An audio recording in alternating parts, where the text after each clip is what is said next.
Ulonka tabati yada tó yẹ kó máa da ifá inú tó yẹ kó jẹun lọ fi bí pa ọba tálá ọba takuntakun Ṣàngó Èṣù Ògún Ọya Ọ̀ṣun kí ni ṣẹ̀ṣe tán ṣe nílé yìí ó jẹ́ lọ jára rẹ̀. Alapia, peace and blessings, peace and blessings. Welcome to another episode of the African Spirituality Experience. I am your host, Orisa, and today we're joined by none other than our distinguished community elder, also known as the Oba Oloye Baba Ifa Karade. Alapia, Baba, how you doing? Peace and blessings to you, Baba. Lafia, peace and blessings to you too, my brother. Ibukun, blessings. All right, and to all of the good people out there, We say one love, Orisha people. Okay? Yes, sir. Ashe Nation, huh? Okay. Yes, sir. Ashe Nation. Right. Ashe Tribe, Karade Nation. Everybody, man, we're gonna make this thing do what it do. We're gonna make it do what it do, baby. We're gonna make it do what it do. Right. Oh,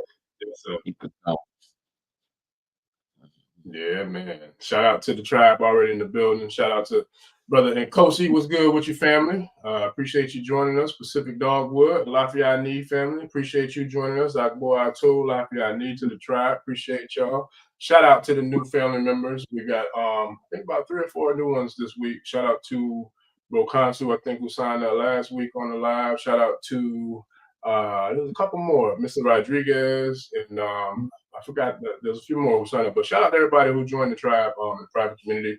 I'm working on finishing up this week's call, actually. So I'm just trying to figure out which day we're going to do the call. I want to say I'm thinking Thursday or Friday we'll do the private community call, to really get the thing cracking, man. So I appreciate all of y'all who's joining us. And then also we'll be having the previous shows will be going up this week as well. The previous private community calls will be going up this week on top of the one that I'm working on now, the presentation for this week's private call. I should have that presentation done shortly so we can get this thing cracking this week. By the end of the week, no later than this weekend. I'll let y'all know. Keep y'all posted. So shout out to everybody who tapping in, man. We appreciate it, and we got a lot in store. Baba and I are wrapping up the last things that we need to do for the Ojise Institute, which we're excited about that, and for the tribe members who are already a part of the community, we got our Slack channel up and running. So once I get reacclimated with Slack, which I haven't used in a while, y'all will be getting the invites. And for the YouTube subscribers, families, I'm gonna send a post in our private communities to get everybody's email addresses if I don't have, so that way I can send y'all the invite to the private Slack channel so we can all chop it up, in the Slack channel as well. So that'll kind of keep us connected when we're not doing the live streams or when we don't have any of the other official YouTube business. We still can kind of build and chop it up behind the scenes in the private community Slack channel. So with that, we got all the community announcements and the channel announcements and the appreciations and the celebrations, and we're ready to get this thing cracking bye-bye and to start some veneration, venerating the Queen Mother, the mother of all Orisha, Yemoja. So Baba, what you got for us, Baba? Try to keep it as real as I possibly can. And it's a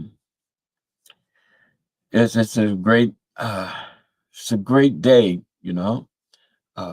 discussing the antiquity of the maternal essence, the mother, Sure. Which has come to be represented through time and historical challenges to be whom we know as Yemoja, Yemaya, Yemoja. Okay, however the dialect brings it, into the Ofo Ashe, the power of the word, the power of the invocation. The spirit clearly responds, regardless of the dialect or the accent. So at times you may even hear me kind of flip like, well, Yemoja, Yemanja, Yemaya. Okay. But all in all, we know we're speaking of Yeye, Omo Eja. Ye, Omo Eja. Ye, meaning the mother, and even more so, the mother of mothers. Okay, ye we use that in terms of our grandmothers. But and in this respect, we're dealing with the mother of all. And now in this case, Omo, children, and Eja, fish. So yeah, Omo Eja, the mother of the children of fish. Now, what I find interesting about it, as a sort of a backstory, is that there are the Omo Eja within the IFA construct, and these children of the fishes, okay, were said to be very spiritually inclined. They were said to have, a greater than kind of presence in the water as well as in the world, and they were said to have uh, deep psychic abilities, I want to say, but I'll rest more so on um, a deep commune with nature. Okay, so these children of the fishes, okay, were somehow genetically uh, prone to be a little different in a very natural kind of way. So even when we look at, ye, Omo, Ja, and we see children of the fishes, there are various types of interpretations and connections that can be made based on one's PKB, their prior knowledge base. So me personally, having that prior knowledge base of this genetically kind of enhanced group of babies who grow up, within the given region, within the given geographical areas. Okay, and it's like, okay, so here comes Yemoja, who wasn't prior to the 1500s in the quote unquote new world, the Orisha of the sea. Okay.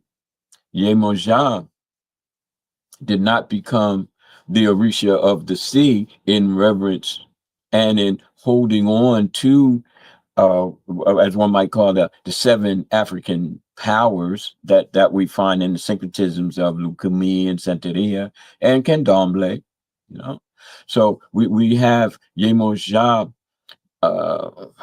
rising more powerfully as the Orisha of the oceans than we had Yemoja prior to the enslavement of our people, and the trafficking of our people across the Atlantic.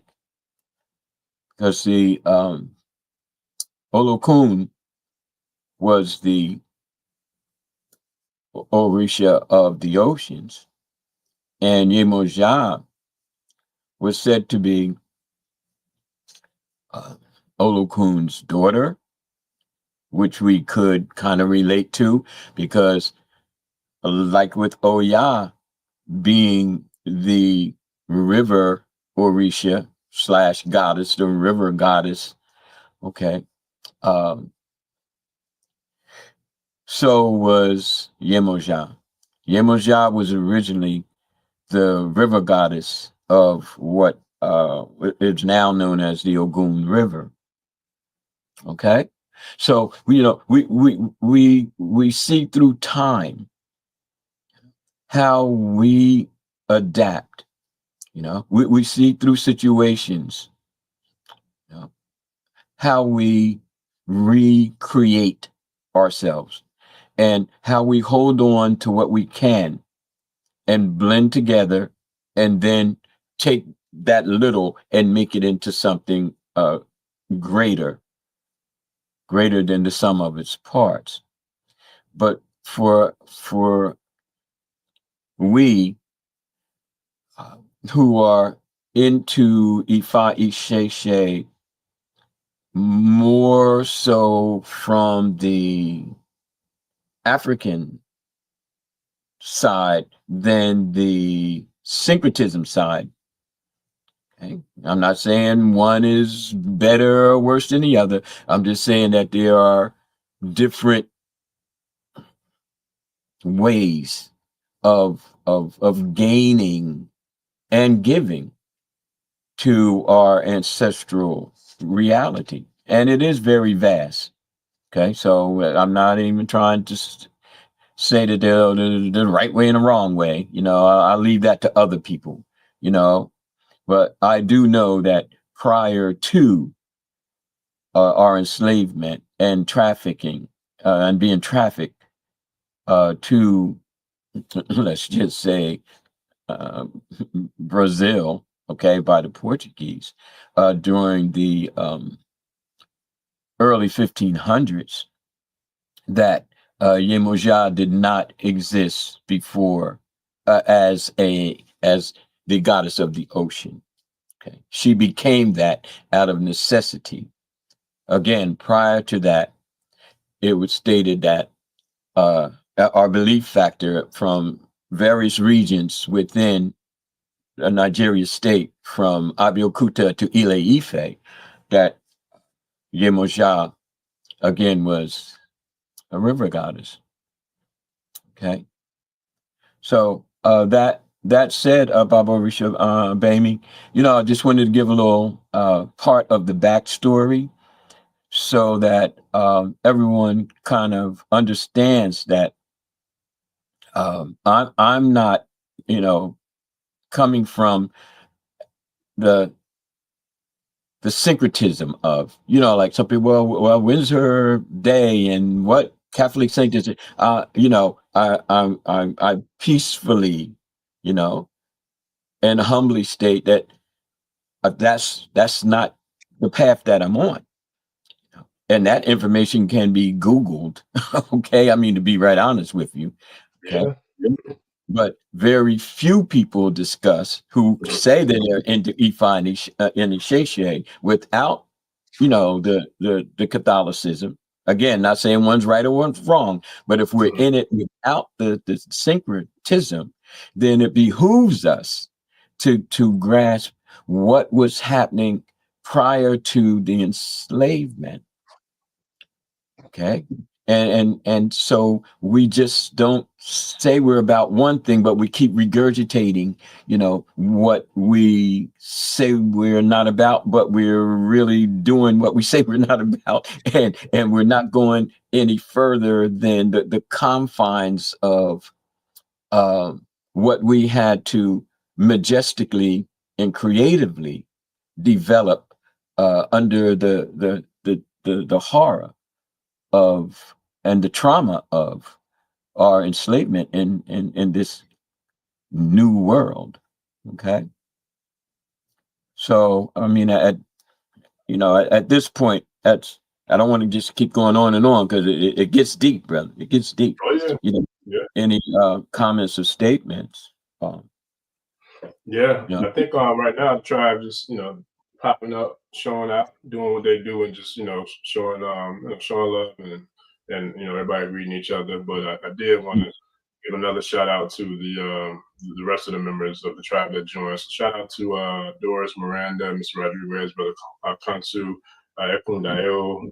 Shout out to the family for joining. We appreciate the love and support, family, and shout out to the good brother Iwa Pele movement. Appreciate you stopping through, family, and showing love and support as well. It's always appreciated, tribe. So we definitely appreciate all of y'all. And then Baba, there's a lot that goes into this dynamic of Yemoja, and I can't remember the supporters, the tribe members' name who made the recommendation. But shout out to you too, and I apologize for not having it written down, but I want to give you a shout out for even, posing this topic, because it is something that we haven't hit in depth yet. So it's, I think it's right on time, because we have been paying homage and reverence to the mothers. But with that, Baba, I've been seeing, in my studies and research in regards to the tradition, there is a lot of, I guess, maybe I don't want to call it symbolism or syncretism, because I don't really see it as that. But there's a lot of different dialogue in regards to the relationship between Yemoja and Olokun. And then I've read where back in Antiquity, Olokun was just the deity of the ocean. And then kind of through the diasporic, IFA, she kind of got put into that role. So it's like now there's also other texts and other resources and information out there that speaks about how Yemoja is to be considered more so, I would say, like the ocean that's closer, to land, or that, is like within not the deep depths of the ocean, but the ocean in general. But then as you go deep into the depths of the ocean, and for those who have been on a cruise before, when you get so far out, you don't see anything but water. Every which direction you look, whether north, south, east, west, it's nothing but water. And then I've read also study that would be considered the land or the area of the ocean that would be considered to be, I guess, attributed to Olokun, of course, in the depths, of the ocean as well. So based off of you having I feel like your information is more from the source, being someone who was brought in under the full, Isheshe initiation and teachings. How would you kind of differentiate between the two in regards to Yemoja and Olokun and the ocean's territories per se? Well, that's a very profound statement, brother, and it does demonstrate how vast interpretations can become. Because depending on who you are, where you are, and when you are, you have the capacity. And when I say you, the group of you, okay, can determine, okay, how symbolically this ashe is going to be an empowering statement in our lives. Okay. Now, say there's people who were flown over here as opposed to the ocean. Then there may not have been such a great, change. You see, and because Olokun was basically the Orisa of the oceans amongst the royalty, not amongst the kind of everyday people.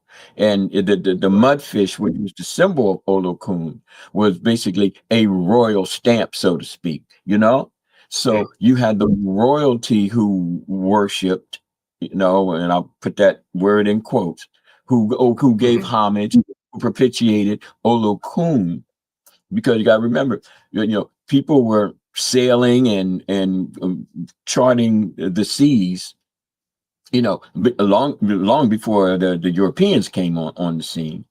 So Olokun has that sense of commerce, that sense of wealth, that sense of striving to gain and bring in, was well amongst those who were well to do.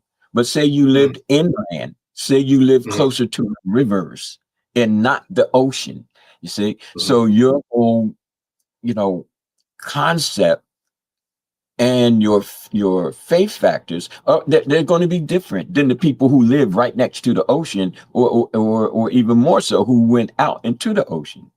So it would not be incorrect to say that Yemoja, to many people, would represent the higher levels of the ocean, and to others, in conjunction, and not even struggling between one or the other. Say, okay, well, the deeper you go, the more Olokun you get.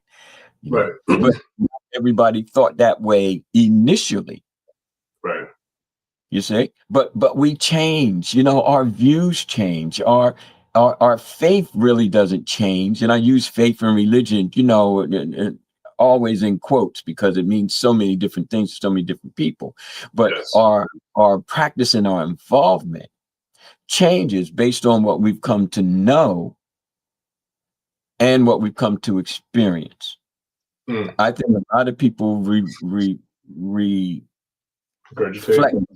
on too much that they know and not enough that they experience. And then knowing isn't even cross-reference. It's just somebody said, or I read it in this book. But then you read another book that says something else, or you go someplace else and somebody says something else. And all the while, the box gets smaller. You know, my war cry is the box should get larger.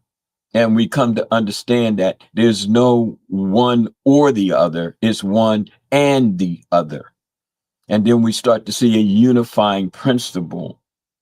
You know, we kind of go beyond the words and into the conceptualization of the word. As I shared with you earlier, you our listeners, is that there were these children, you know, and they were said to be the children of the fishes. They were Yemoja,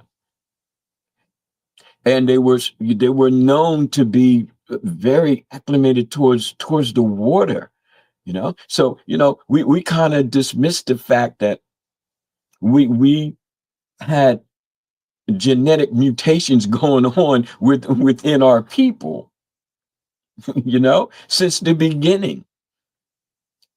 You know? And I'm not saying that they were, super or, the way that we perceive mutations. And maybe that's a harsh word to use under the English, definition. But just like there are people who were born who could run fast, and people who were born who could do this and that, the genetic principle was alive and well. But see, we don't think about that. Mm-hmm.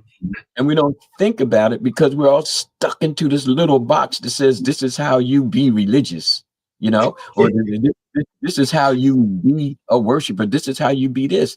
And I'm sharing with you that our ancestors and the people who developed Isheshe and developed Ifa were light years beyond that. Yes, I should. Light years beyond it. But we seem to have difficulty believing that, and we're kind of storybook bound. Mm-hmm. Okay. And a lot has to do with how we're raised in school, how we're raised in church, how we're raised in the masjid, Oh, yeah. and it becomes that's the way. But Ifani Sheshe is saying no. Why you bringing the baggage in when right. you say we shouldn't be to leave that at the door. Right. But right. That's the hard part of Ifani Sheshe. Yeah. That's the difficult part. Yeah. But that's what all my initiations have led to. So Yemoja can be the top, to your point, and Olokun can be the bottom to people who kind of grasp that. But there are other people who say, no, like in IFA, and again, I'm Yokuta and all of that. Yemoja is the river goddess. She don't have, if she got anything to do with the ocean, it's because she's Olokun's daughter. Yeah. That, but it's not problematic. Right. Yeah. Okay. No, I get it. And no, I get it, and I'm glad that you not just how you're breaking it down. But I'm glad to the tribe who posed, like I said, the issue to bring this topic and bring this guidance to light, and I'm grateful for it because what I've also seen, and I got a couple of questions now. Tribe got questions and comments, so I'll share those. But what I've also seen too, especially in regards to divination, I know you definitely could speak to this, is like there's several different odus where it speaks about children who maybe, let's say for example, I think the one I've probably seen the most is like usually children of Oshun, or who Oshun has a heavy influence on. They usually sometimes are also considered to kind of be like children, not necessarily children of Yemoja, but they should appease both of them the same. So if they do one for one, they should do one for the other. So they kind of what I saw in those dudes is like the goddesses of where the two rivers meet or the two waters meet. You know what I mean? In regards to Oshun and Yemoja, or even Oya and Yemoja. But I've seen it primarily with the Oshun and Yemoja. I think it's in a couple of verses in either Od or Oshe, if I'm not mistaken. That I've seen that. But where does the is it something that is a common thing for someone to be influenced by both, you know, or maybe like Imoja and Oshun or Imoja and Oya?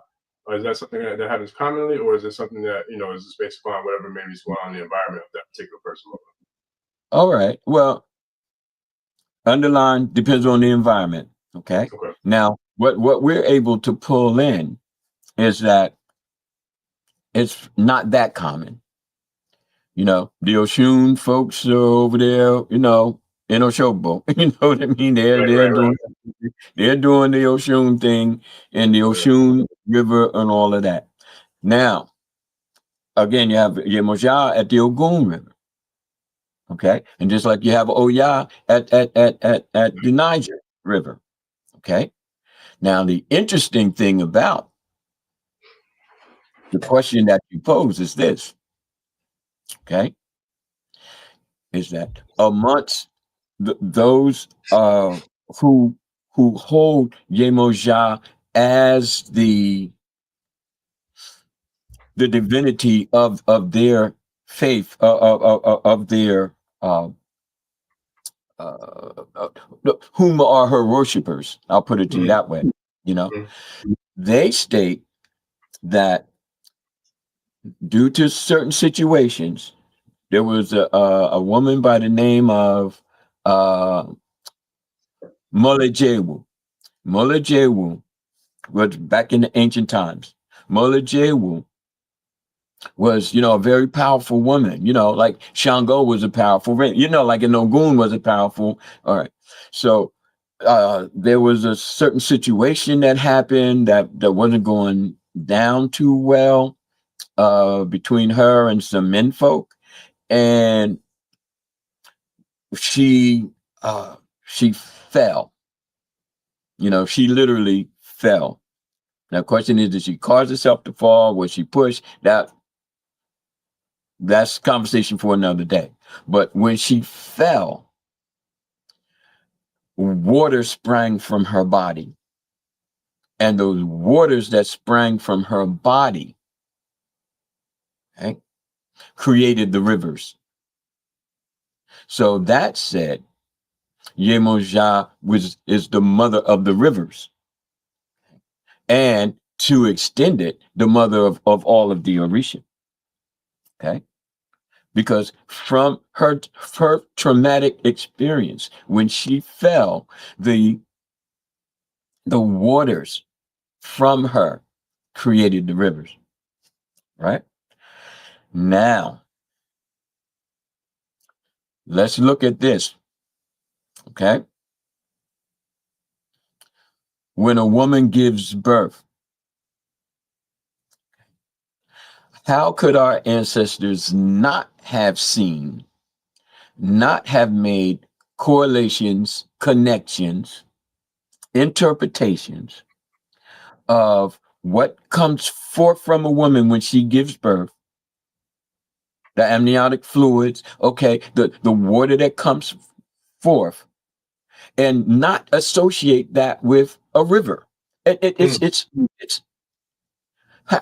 how could we not have? You know, as we're studying the science, not just of medicine, but the science of existence. Okay. That's how we got the Oya Shango connection. You remember when the thunderstorms came, the Niger River rises and the Oya. So you put the two together, you personify it, you anthropomorphize it, and now you have the divinities. And now you have individuals who seem to walk in that way. And now you say, okay, well, that's an Oya, that's a Shango, that's not. But at the end of the day, it's just manifestations of nature. I mean, at the end of the day.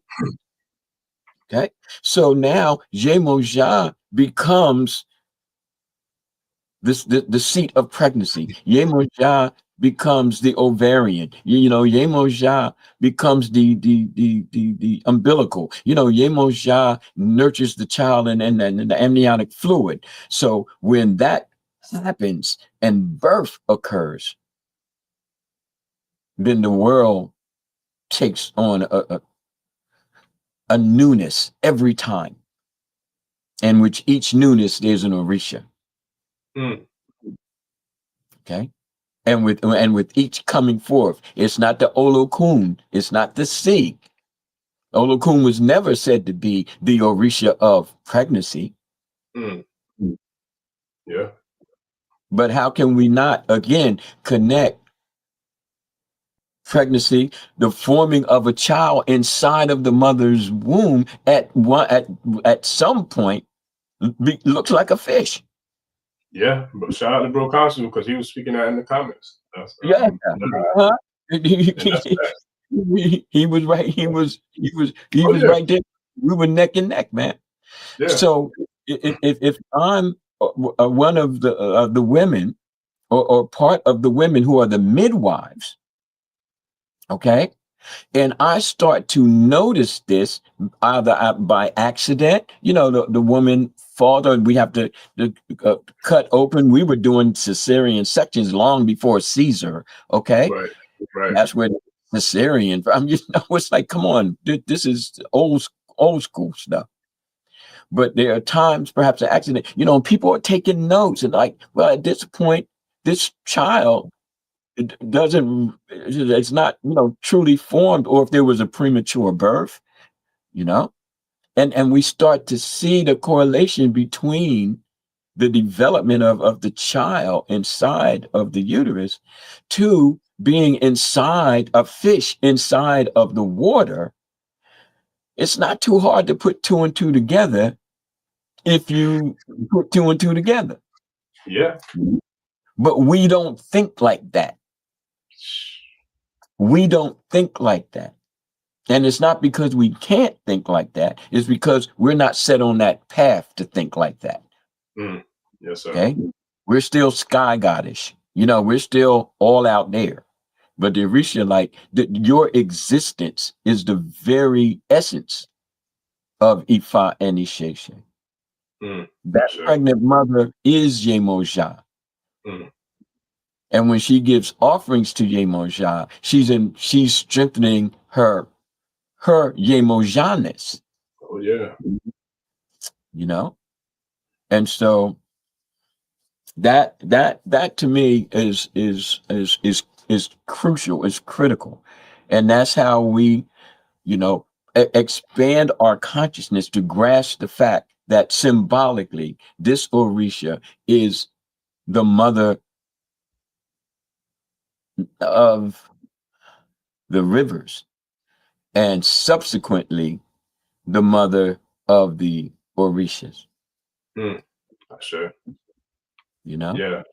Oh yeah. Yeah, that's deep, Baba. And another tribe member got a comment. Brother Wale said when fresh water and river water lakes meet with salt water from the ocean, it creates brackish water, which is the esoterics where the rivers meet the sea are well known examples of brackish water. That's spot on, Brother Wale. With that, Baba, I got a couple other questions that I think it depends on who you ask, the type of answer you get. So I would like to definitely get your opinion and your perspectives on this one. But one is Olokun considered to be a male deity or a female deity? Because I've heard it both ways. Or would it be something more along the lines of like Baba Obatala, being both ambidextrous, androgynous. I'm sorry, So androgynous. Back in the day, as far as my cross-referencing and experiences have been, male. Gotcha. Okay. As far as the Odu that I've studied, male. Okay. Not androgynous. Matter of fact, had a couple of wives. Okay. So the whole, that was pretty well set. But I want to rewind just a little bit back to the whole springing forth and the the river, the water that comes through birth. Mm-hmm. And I can't help but to recall one of the Oriki's one of the chant songs to Yemoja. Yemoja, I say su, Yemoja, Yemoja, Olodo, Olodo, Yemoja, Yemoja, Olodo, Olodo, Yemoja. That becomes familiar. You recall. I see remembrance on your face. Okay. Yeah, because I like that song's on there. Shout out to Mhm. well, first of all, shout out to IFA Tola. I had her, and shout out to Baba Karade. I had both of them on earlier. We had a dope podcast. I can't wait to get it edited up to put up for the family. But that song, she actually, I didn't even know, but she works with the artist Zion Trinity. And so that Yeah. song is on their album. I love their album, man. I be murdering that album, man. I be playing the hell out of it. So that song is on their album. That's where I know that song from Okay. from listening to So, the okay, brother Deep. So we have Yemoja, which we know is Ye or Moeja. Okay. And we have Ase Sum, which is to gush forward, to bring forward. Okay. All right. Olodo. Okay. Odo means river. Olo is the owner of the rivers, like Olo, you know what I mean? So Yemoja, Yemoja, who gushes forward, who pushes forward. Is the Yemoja Olodo. Okay. So even in the 10th song, she's still given homage to as a river Orisha. Yes, sir. You see? So it does get, again, a little depending on people who, let's say there's people who don't live close to a river. They may not have the affinity that people who live close to the river, just like people who live to the sea. Yeah. Again, what we're trying to get people to understand, is that it's the singularity that makes the total picture, the totality. Okay, as opposed to one single way is the way. Yeah, that part. Yeah, it's incredibly immature to think that way, even about language. How many words do we use? Okay, Greco-Roman, okay, but then there's some Native American words in there. There's some African words that we use. You know what I mean? The language is a composite. There's a Sanskrit, Germanic. You know what I mean? It's okay, but it's the same way how when people creatively bring their culture, to a level of adaptation, and they bring their instinct, and they bring a consciousness beyond the confines of conditioning. We talked about that with Oshun, the last time, to embrace the vastness of existence, man. People. Yeah. So so that's Moje Lewu. Was the woman, like Shango was the man, and Ogun was the man, and Oshun was the woman. But her name was Moleweju. She falls. She has, this gushing forth of water. Some people say from her breast, some people say from her abdomen, some people say from her vaginal. But wherever it was all coming from, it formed the rivers and formed the basis that brought all the Orisha together under one mother. That's Under one mother. Okay. Yeah, that was necessary,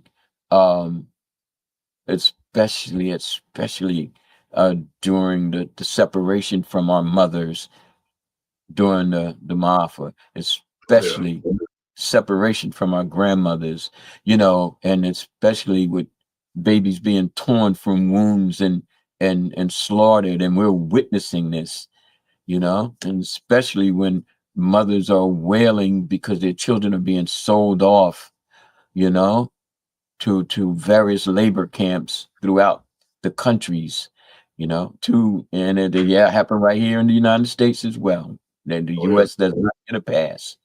Okay. Yep. So, well, we can start to understand why there had to be this greater mother that we could pour this all into, and then, receive whatever semblance of nurturing that we could to survive all of this, to continue. Yeah. Yeah. Yeah. Yeah, that's real. That's real. And just listening, like that brings me back to when I was in the dungeons, on the Cape Coast in Ghana. Mhm. And I just remember, man, just standing there, like I was on this real huge, tall cliff of rocks, and just like looking over the ocean. And it was profound. I could just see and feel and taste like the energy in the air. And it was like, it was beautiful. It was to the point where I had on regular street clothes, but shoot, I'm getting in this water. I came too far not to get in this water. So look, I come up out of, you know what I'm saying, and just go in there with my good clothes. Not really good clothes, but regular street clothes on. Yeah, I had to get up in that thing, man, because it was just like I'm not coming this far to not really be able to actually feel and embrace the energy of the great mother, man. So I got a bottle of the water sitting right here, right on the shrine, man, because it's, I want to connect with her directly. I'm gonna open that bottle up, just, you know what I mean, or just dab a little bit on me or something, just to really feel that pure, that omitutu, from the source, man. So it's definitely a profound, energy and experience, that goes along with the energy that's in the deities, whether it's, on the continent or off, but I definitely felt it magnified, being there on the continent. Very powerful experience. Yeah, it is, and come on, we need to have that mother essence, the trauma that we suffered, and that we're still suffering. Mm-hmm. And when the ears get together, and then the Yemoja-ness is magnified, Mm-hmm. then we take on the the greater acceptance of our mothers. Yes, sir. Okay? That's And we don't want to do it. I'll deal with that a little later. okay. Gotcha. And so it's kind of imperative, at least where I'm coming from, to kind of see beyond the offerings and rituals, because again, like I said, people can Google that. You know what I mean? Right. Oh, how many offerings? And okay, her number is 7 and her colors are blue and white. Okay, all right, we get that. Okay. And we need to get it in order to go a little bit deeper. But if we just stay there, which is kind of, where I get a little tested, is that people just want to stay, there and with colors and numbers, which is cool. But what else is going on? Okay. And what else did we have to do? Okay. But what else do we have to do with this? Mm. Now, I'm going to take it a little bit deeper. Mm-hmm. Okay. Because a lot of people associate Yemoja with rape. Mm. Okay. In some, and I'll say patakis, because I have never found it in Odu, Mm-hmm.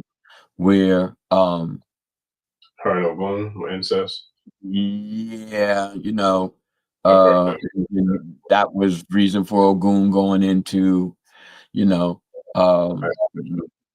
that whole thing. And then there's some of the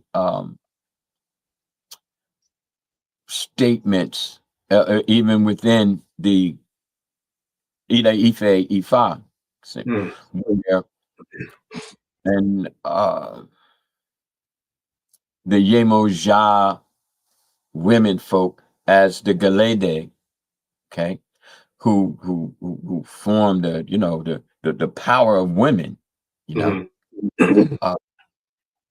state emphatically that the Yemoja essence is the foundation of, and now we get into what you had I brought up to me in terms of discussing, and I kind of didn't want to, but now I feel as though I must, with the idea and the Iyami, because these women went to Olodumare and stated that they were being, somewhat mishandled and in some cases abused, and we can take that to the rape of women on the earth. And Olodumare heard their plea and gave them the ashe to defend themselves, basically. Mad at it, man. And Olodumare would seem like, okay, well, this is it is what it is. Yeah. And so these women gathered, and they brought forth, that cosmic essence, however anybody wants to put it, in order to compensate for their lack of physical prowess. Yeah. That the men would have. They would not be able to, as a whole. Now, of course, you would have your exceptions, but as a whole, women would have to succumb to the physical might of men. Right. So you have the Galede, and you have Yemoja as the Iyami, if you will, okay, of these societies. And again, part of the reason for these societies existing is to protect them from the madness and the might of men. And I can remember, because see, this kind of knowledge becomes, food for thought. It becomes prior knowledge base, but it also becomes a source for creative writing. It becomes a source that we kind of, if I can say, we kind of splash, on and say, wow, this is a great concept. Because even in A Place of Nights, when the women are being taken by the enemy and then being, literally being raped. And, they ask, when will the wars of men cease to be fought on the bodies of women? No. When will the wars of men cease to be fought on the bodies of women? Wow, that's powerful. But see, all of that comes out of this kind of study, Yes, you were going to say, brother? No, I didn't mean to interrupt you. I was saying, Kosi and Ifa Sagun, really, like 3 or 4 members of the tribe got phenomenal comments or questions. But Ifa Sagun was saying, does when you speak of Buluku, he started thinking about A Place of Night. So he was wondering, does Buluku have any sort of, was it inspired by or any type of like symbolism or connection to Yemoja or Olokun, the character of Buluku? Yes, definitely. Definitely. Because again, where do we find Buluku? We find him in the deep waters. Not like Amina climbed the mountain, and he's up in the sky. Right. And and you brought that up because see, now we're not only talking about the waters of pregnancy. We're talking about the waters of the brain, and now we're talking about going deep into the waters. It's going deep into the subconsciousness. Okay. And so we have all of these correlations to make. And I understand that, for the most part, people are interested in dance, song, offerings, sacrifices. But I'm here to say, that all that's good, but it's not all that there is. And that's not all that we need to relegate ourselves to, because, the Eurocentric has basically determined that we weren't, expanded thinkers. We weren't making these connections and correlation. I'm like, yes, we were. I know that's right.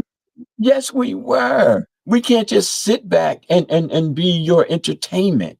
It's like, I was doing a report one time, and I said, well, I want to get some kings I Google kings of Africa, and the first thing that popped up is lions. Okay, so you see what we're dealing with here. We're dealing with liars lying. That's what we're dealing with. I'm like, yo, I couldn't believe it. And every time I try to look up something African, they make references to the biblical. I'm like, okay, I'm stopping this whole thing with this machine, and I'm getting my old books back out. I got Orisa Selected, Heads by John Mason. I got books that were out before computers. Okay. I got a couple of dope ones here with me today. I'm sorry, I didn't cut you off. I got a couple of dope ones here with me today that I put into in my weekly study, man. Here go one right here. So I'm gonna give a shout out to this one on Front Street, live in living color, man. Because this one, I ain't gonna lie to you, Bubba, I got a little emotional reading this book the other day. Like, real talk, man, because I thought about where, and I did. I was debating on whether or not I was gonna tell you that, but I was like, nah, I'm gonna tell him because in fact, I think it was last Friday after we got off the live. I picked 2 books I was going to read and research this week and kind of, just brush up and studies to try to stay sharp. But OG said spoke to me, and I just recall opening it up and reading through it. And I remember the symbolism both from when you first told me about it, and I bought it right before I went into the room for about time. But then, like, when I picked it up the other day, I'm like, yo, fast forward 4 years later, man, and for you to say what you said on my 3rd, Orisa birthday, it was unbelievable. And then the fact that we'll be launching, together the OGC Institute next week, man. So it was a profound moment, just like we're just really just giving thanks, for everything, for the process of life and growth and development, but to like have dreams come true in real time. Like, that was dope, man, because I just remember learning by myself with just the handbook. But that was enough, to hold me over until I was able to meet, my Ile and my spiritual family here. But that reading OG say was just a whole nother level, man. And like I said, to put it into perspective, to go from just aimlessly searching for more knowledge and information to working with, the progenitor of what I consider to be the progenitor of IFA and, in America, man. So it's like, it's a powerful work. And then also the other one, since we're on the feminine energies, this is another profound one too. The Ajay, man, this sister, she's dope. It's the Architects of Existence, Ajay in Yoruba Cosmology, Ontology, and Orisa by Teresa N. Washington. She's a Oya, but she breaks down a lot of powerful, profound aspects of Vishesh and Ifa, not just from a feminine perspective either, from both sides, but she highlights the impact and the significance of the feminine energy in the Ajay, so it's been a profound week. Yeah, and there's so much out there for us, and that's why the institute is being formed, and that's why that's why I started writing the books, because our perspective was not being heard, and when little whispers of it came out, here come the other folks, with we rule this, and I'm like, delusional. No, this is my ancestry. This is my people. Now y'all going over there and with your Catholicism and all that kind of stuff, ain't nobody bothering you. But over here, we're trying. And in light of that, when I was down in Brazil and dealing with the tierros and getting a powerful feel of what was happening down there. Now we got to take into consideration that since the 1500s, any practice of African traditional religions was outlawed. They catch you, they kill you. They catch you, they torture you. And by they, I mean the Catholic Church.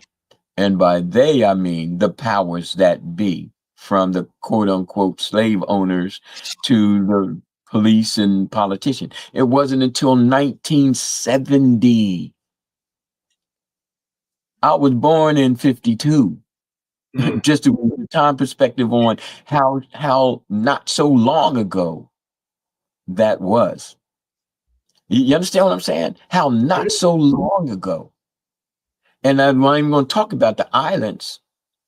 You get caught, jumping up and down behind some Orisha and all that kind of stuff. I'm supposed to be dragging you off to jail. Outlawed. And then there's a whole story behind it. But again, this is for class. But just to let people know that the reason why we are so immersed in the syncretism and how we've come to know Orisha is because we had to mask it. We had to play it off. We had to merge. We had to cover the face of it, like the capoeira people had to play it off like they dancing, you know what I mean, and joking around. But in truth, they were practicing a very, very formidable martial art. Oh yeah, capoeira. Yeah. It wasn't no joke, But it carried on again, unlawful to practice it, on the straight up and up. Okay, so we had to code things, and that's not to say that it was bad or useless. It had to be done, but for over centuries we've had to do it. And then many of us were raised in Catholic churches, Baptist churches, Protestant, the whole system in society is basically colorism in its worst definition. So how we are made to see us, okay, becomes a matter not only for us, but for the Orisha. How could we not think that our ancestral divinities, okay, would just say, well, y'all just go ahead and keep us in the shadows and keep us discolored and keep us not thought about,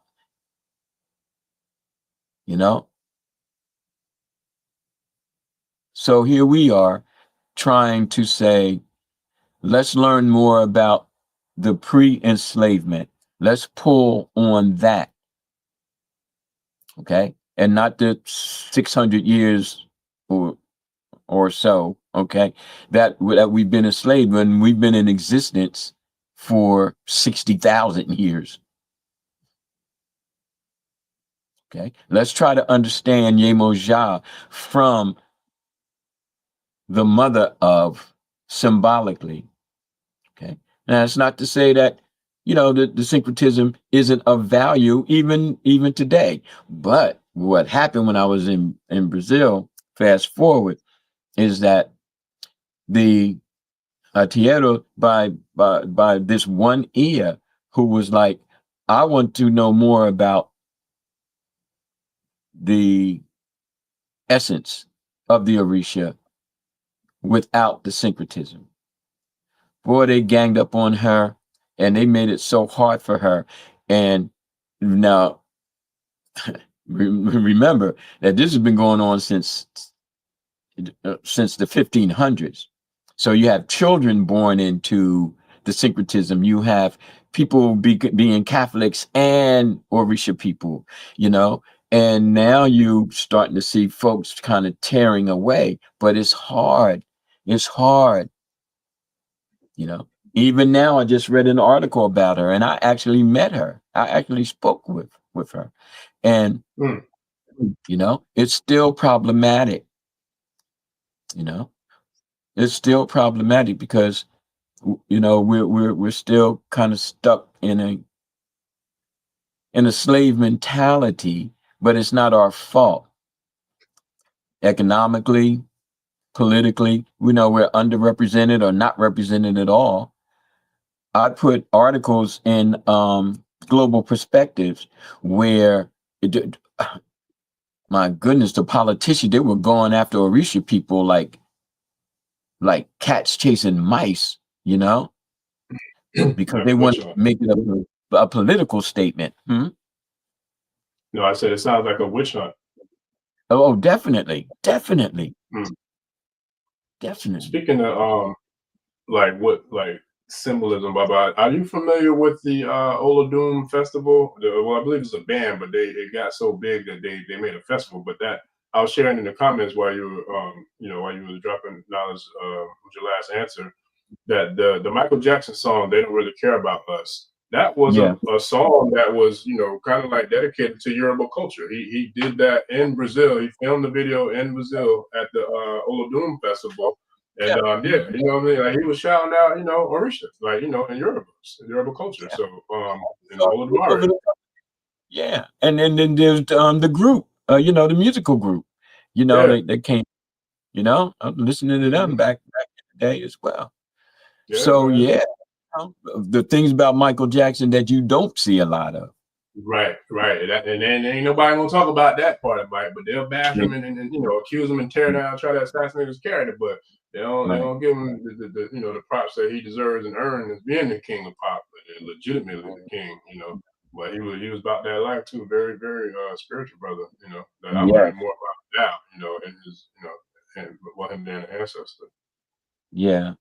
I want to talk about the Iyami for a minute Oh yeah. because it interpreted as witchery and witchcraft. Okay. And dare I say that interpretation is kind of Western male or back to that witches. But see, you see a lot about for example the witches, even in the interpretations of the Odu into English or Spanish, of course. And just like people are fighting to say that Eshu is not Satan, uh Eshu ni Shishe Satani, okay? But we might have to fight and say, well, the Iyami aren't necessarily witches, Mm. Now, are some of them a little yeah, they gone for broke?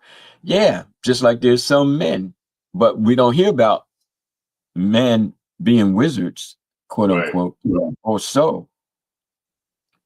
And I spoke about that during the Warriors episodes when I was saying I would define it as shamans, not wizards.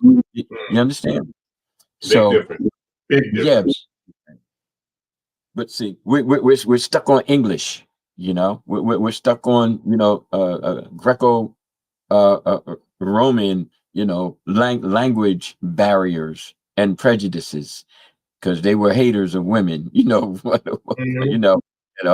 to the whole Latin a macho thing. You know what I'm saying? So now here we have the Galede, who see the Yemoja is their divinity. That's their Orisha, and there's just no question about it. And when the sisters wrap their heads in the Gele, that is a statement towards the Galede and towards Yemoja. The power of womanhood, and the greatest of that power is the bringing forth. Yemoja I say soon Yemoja. Okay, the rivers of creation, the rivers of birth. Okay, so here we have the Iyami and the Ajay, which is pronounced a little different than money. you know, but we don't speak as tonally Yoruba as perhaps, you know, we're learning more of. But just because they're spelled the same way doesn't mean they mean the same thing, you know. Right. Just we here, you know, depending on how the tonation marks go. But if we have, you know, the aj, which can be a good, or like we could find like perhaps an Ofumeji or so, where the women are cautioned because there's something going on in their behavior or their world where the aj or the Iyami are causing complications with the pregnancy. Mm. Mm. You see, so now we have to find out what are you doing? What's going on here? You know, because the Iyami are only going to come at somebody if they're provoked. Yeah, because they're very powerful protectors and guardians over children, correct, Baba? Well, they can be. Right. I've Okay. studied that. I've read that before too. They're protective of children. Well, they spring from the mothers. Well, that's what. Yeah, I mean, well, yeah. Technically, all of us are their children, but yeah. But all mothers aren't, you know. And then there's sometimes there's situation where they have to step in and be like, I'm gonna whip your behind. I'm your mother, but you gonna get a whipping because of the way you carrying on out here, you know. So yeah, I'm gonna protect you, but that doesn't mean I'm gonna sit back and let you offer your death. Huh? I said, let everything slide. It kind of reminded me of when you were talking about Oshun the other day, when you were saying, yeah, she loves us. She's a loving, you know, mother, but she ain't gonna let everything slide. You can't just do and say anything and think it's gonna be okay. Like unconditional, no, ain't no unconditional. You're gonna get checked if you come out. Get checked, you know, and then there ain't no promise that you're gonna survive it. I don't want that smoke. You know, not every cub out there in the grassland survives. You know what I mean? No matter how protective that mother is, there are other forces at play. You know, and again, just like men on the battlefield can get out of hand and just basically, like Ogum said, I'm going to kill everybody. Okay, and then the Iyami, you got groups of them that can get out of hand. And now, you know, something got to be done to kind of ease these sisters. You got, come on, y'all wilding. You know what I mean? Man, listen. And again, this is where the offerings come in. This is where the understanding comes in. This is where the appeasement comes in. Remember, we talked about different types of sacrifices. Okay. You know, and I wanted to, I didn't mean to cut you off, but I wanted to ask you that because you know, I have a shrine dedicated to the Iyami. I'm looking at it now, but what are some? Because this is something this is rare territory for me anyway. And correct me if I'm wrong, anybody in the tribe or you, Baba, but there's not a lot. I haven't found a lot of like information and literature in regards to the Iyami or Ajay. Like books and studies. So what are some of the offerings that you know, non-eyeball related or sacrificial offerings that are good to give or appease to the Iyami or the Ajay? Well, I'm gonna be right honest with you. I'd rather hold off on that. You know, because these aren't forces to be, you know, just general knowledge. Now people can, if you look it up, but you ain't hear from me. All right, because it can get a little intense. And then let's say a marriage between Orumila. I've never come across Orumila being married to any of the Iyami. Never. I'm thinking maybe there's some sort of correlation between him and Oshun, and then what maybe somebody might maybe painted Oshun and the Iyami. Right? That's just what I'm assuming. No, Oshun. The only time Oshun was connected with the Iyamis is in Oshe Meiji, where the people of a certain town, because Oshun, you know, had grace and beauty and power, they took her as a witch, but she let them know that I ain't no witch, but you ain't gonna play with me.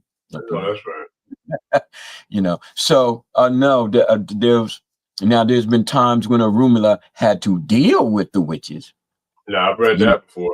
Yeah, and he was the only one that I believe that was able to like do anything with the Iyami, if I'm not mistaken. Yes. So And that was when, again, the forces get out of hand. I mean, again, these are not benevolent sky gods. These are forces of nature. Yes. And sometimes they get out of hand, and we cause them to get out of hand, and sometimes they just get out of hand because they get out of hand. And the priestly kind of, okay, there's a change in the wind. I don't know why, but we better do something, because if we don't, now we're going to have to take the brunt. We're going to have to take the hit. So women, if you are carrying a child, there's certain ways you have to behave. They say, don't talk bad about people, don't eat certain foods, observe the taboos. Okay. Make sure to give homage to your Orisa, continually, pray for protection against, the Jogun, and if you have to appease the Iyami or the Ajay, okay, make sure you do so quietly, okay, because these aren't forces that you just want to, yeah. Be careful what you open up. I don't take them lightly. Trust me. And like, don't put down offerings for them because if they come and you're not ready, So my greatest response to it, and I'm not trying to circumvent it, would be to learn as much as you can, and then follow up on the Galede, and then I guess I could loosely say that the same offerings that you would give to Yemoja, because she is the mother of them symbolically, then I would consider doing that if one feels that they are beset by them, not just because. Gotcha. So you don't want to activate or open up that portal or that vortex if there's no need to, if you're not getting led or directed via information. Got you. And real quick, Baba, Ifa Sagun asked a great question too. So who is allowed to appropriate? But I think you might have answered it. Did you just answer that question with what you just said, Baba? Yeah, the Galede. Okay, so say if we were in Nigeria, if I say go, and we have the Galede, or if we're down in Brazil or Cuba, where there's this society of women, who meet, who empower themselves through ritual. And then something comes up, and it's like it seems like the Babalao said that I have a situation with the Odu, maybe Agbeyo Gunda comes up, and it's like you not only have to do something for Yemoja, but you have to take care of the Iyami, go to the Galede, and da da da da da. Then the Galede priestesses will take care of it. So the priestesses of Yemoja would probably be the ones to kind of channel that Ashe. Oh, definitely. Okay. Gotcha. Or the matriarchs inside of the Galede, who are all Yemoja priestesses to whatever degree, because all of the Galede see Yemoja as their mother, so they're all worshippers of Yemoja. So here we have this line. Okay. Now at the end of that line would be the Babalaos. Okay. Or on a deep tip, the Babalao may even send you to a Yemoja priestess. If it's not something that is tearing at you, then the Babalao, got to tighten up and say, okay, I need to see an elder about this, or I need to do some deep research, or I need to dream on this, or whatever, you know. Oh, yeah. But I need to do something about these Iyamis, because see, they're not to be, you know, taken lightly. They would. No, sir. Like the old aunties, you know what I mean? You don't be messing around with them, you know what I mean? I don't mess with no female, especially black females. I don't want none of that smoke, boy. Nothing. Yeah. At all. So if I say go, that's the road I would take, but only if absolutely necessary, you know. And how would you know it's necessary? Well, you would feel something, and or you know, come up in divination. The divination, the Odu says, you know, you might want to do something about this. You know. Okay. Yeah, no, that's it's definitely a you know, it's not a lot, like I said, a lot of information out in regards to the Iyami, like it is most of the other Orishas. Even Wale was referencing Baruku, and he was going and dropping some jewels in the chat as well, in regards to, you know, like different Orishas that's not necessarily known about, but that are relevant and powerful, which well, they're all powerful, but you know. But yeah, it's a real thing, man. And so with the makeup of the Aj, is that considered to be just Yemoja, Oshun, and Oya, or are there more feminine or female deities who are attributed to the Aj? There's numerous. It's just like the Orisha that we know aren't the only Orisha. You know what I mean? Everybody's, you know, kind of narrowed down to what we could digest. You know, well, under the Ma'afa for real. Right. Okay. I got you.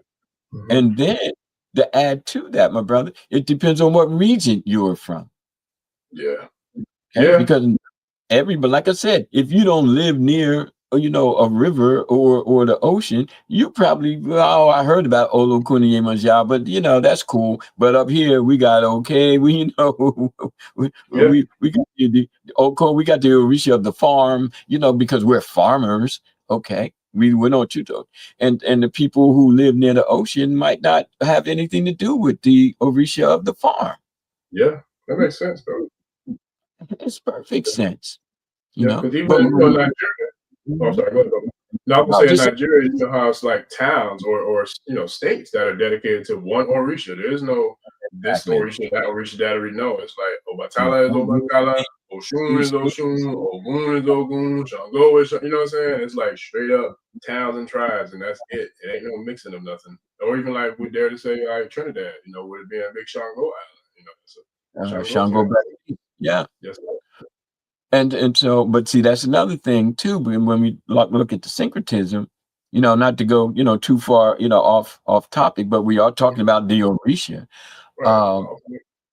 When I was over, you know, I wasn't really down with the syncretism, you know, and that's no slight. It's just my personal preference, you know. Right. But I asked the Araba Amalamo, I said, well, you know, do they have like roads of Obatala? Do they have like roads of Oshun and all the other Risha? And he, what you said triggered that. He was like, no, here Obatala is Obatala. Oshun is Oshun. You know, they don't have a different road. But I understand why there are roads. Right. Because many of the roads that we find in syncretism were regions that people came from. You know, either literally geographically or symbolically.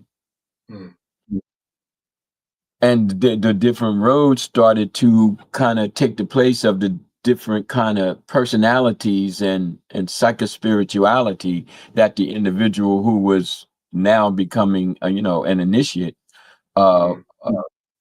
was either noticed and or divine. So it's like, yeah, you may be an Oshun, but you're this type of Oshun, you know, and the people from this region, that's kind of like how they were, you know. Yeah, and then somebody else come. You're an Oshun, but you're this other type of Oshun, based on the region that these people came from and what they were doing with the Oshun. So you might have the Oshun who's more diplomatic, the Oshun who's, not all over concerned about quote unquote beauty, but concerned about diplomacy. So this is your road. You're Oshun as a diplomat. And then there are the Oshuns who may have been closer to the midwives in the next town over. Oh, so you're the Oshun that, looks after the children. You may not be the motherly type, but you are very protective of children, especially children who are under duress, you know. So, instead of one or the other, back to my original statement, well, your way is the right way and my way is the wrong way, or your way is the wrong way, my way is the right way, and all the time we going back and forth over, things that we really don't know anything about. Really, we're all just speculating, you know. Then we start to see that there are reasons for things, there are purposes for things, and we can be unified if we just kind of get over, the arrogance, and if we just kind of get over the gangsterism that we find much too often in the African traditional religion, and of course it's based on money. I ain't no need sitting here trying to act all holier than thou. There are people who are just who keep you running in a circle and keep division, as their ploy, as their plot, breeding seeds of confusion. And we can be beyond the confusion. We really, really can. Now, I can accept the fact that if you want to do Yemoja on December 8th and all of that, but can you accept the fact that I'm not going to do it? And then we can all sing Kumbaya at the end of the day, all right? Because see, at the end of the day, it really doesn't matter. What really matters is, are we embracing our mother? I might bring flowers and you bring,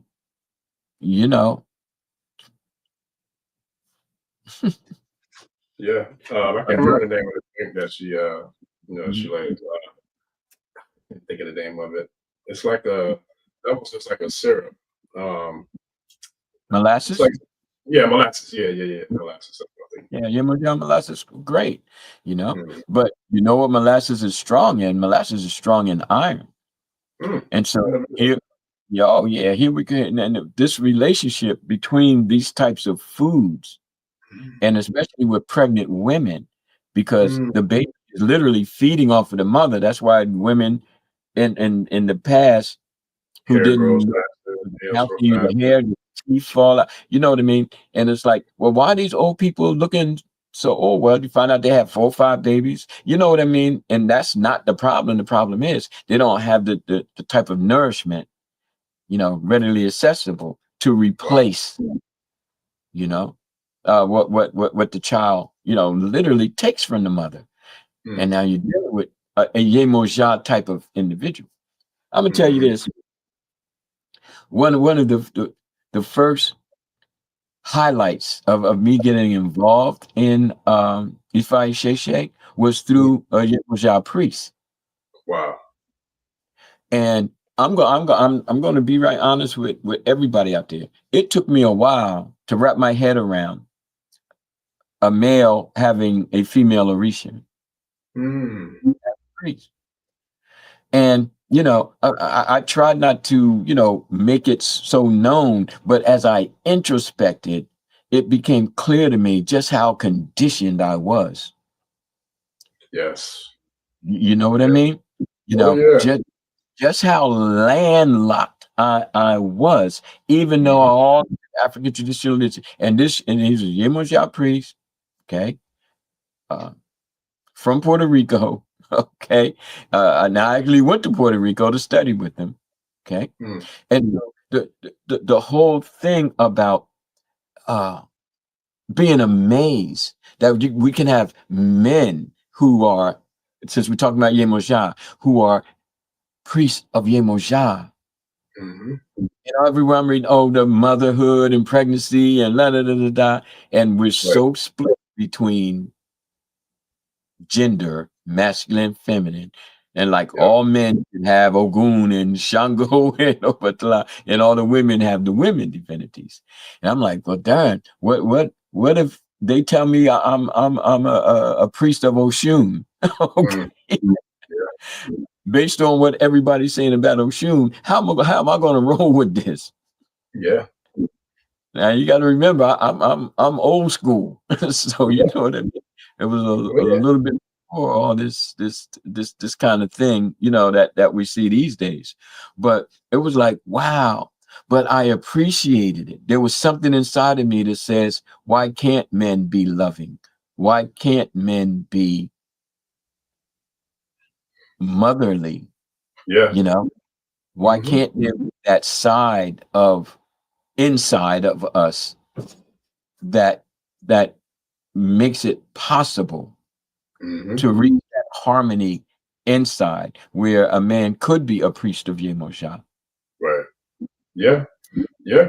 Because I know one male, off the top of my head, I know one male Yemoja priest, and then I also know two male Oya priests that I know personally. Shout out to, matter of fact, both of them been on here. Shout out to Baba Oya Bile, and Mhm. Professor Smalls is a priest of Oya. You know what I mean? So it's like it's definitely men priests with female deities out there, and vice versa. I know several Shango priestesses. Several. I think I know more Shango priestesses than I know any other opposite gendered sex person with Orisa. I think that's the most prominent one that I know of is the Shango Yeah, female priestesses. yeah. I think Obatala would come next. No, No, you know what? I'm sorry. Obatala probably be my number one. okay, all right. And then But the Shango? yeah, then I would say Shango. Yeah, let me take that back. But so yeah, so we're gonna say Obatala. I would say would be the one I think I know the most female priestess. And then after that, it would be Shango Uh-huh. for sure. Yeah. That I But personally. but since we're talking about the female forces, the feminine, Right. I'm like, okay, I'm internalizing it, and that's where I confronted so many conditioned walls, and and I had to step beyond it and not feel as though yes my physical representation, as a man, as a military veteran, as a Alpha male. paratrooper, you know what I'm saying? You know what I mean? Yeah, alpha male, and taking on this. But then I came to love it. I came to understand that as a source of my completion. You know, I embraced the Oshun in me. And I embraced the recognition of the Yemoja in me. Because I am Omo Orisha. That was put on my head. So Mhm. how can I just deny that and be complete? Yeah. And Baba, I feel like, especially someone like yourself and myself, but I feel like I can't speak for everybody, and I won't try to. But when I say this, I feel like most artistic men, artistic males, like who Mhm, can really dive deep into their craft, whatever it is, whether you're a singer, you're an artist, you're a writer, a mhm, spoken word artist, someone like yourself who, serial artist in regards to doing books and drums and all the things that you're doing. Me too with writing books and all the artistic mhm, stuff that I do. I feel like you have to have a certain level of ability to tap into the feminine energy and essence in order to create art at a really high level. That's just on my own personal bias. And I'm telling you now, I'm being biased because I have an affinity for the mothers and I'm never changing that. But having the mhm, conversation I had today with Baba Karade and Ifa Tola, like they're a husband and wife, Shango and Oya couple.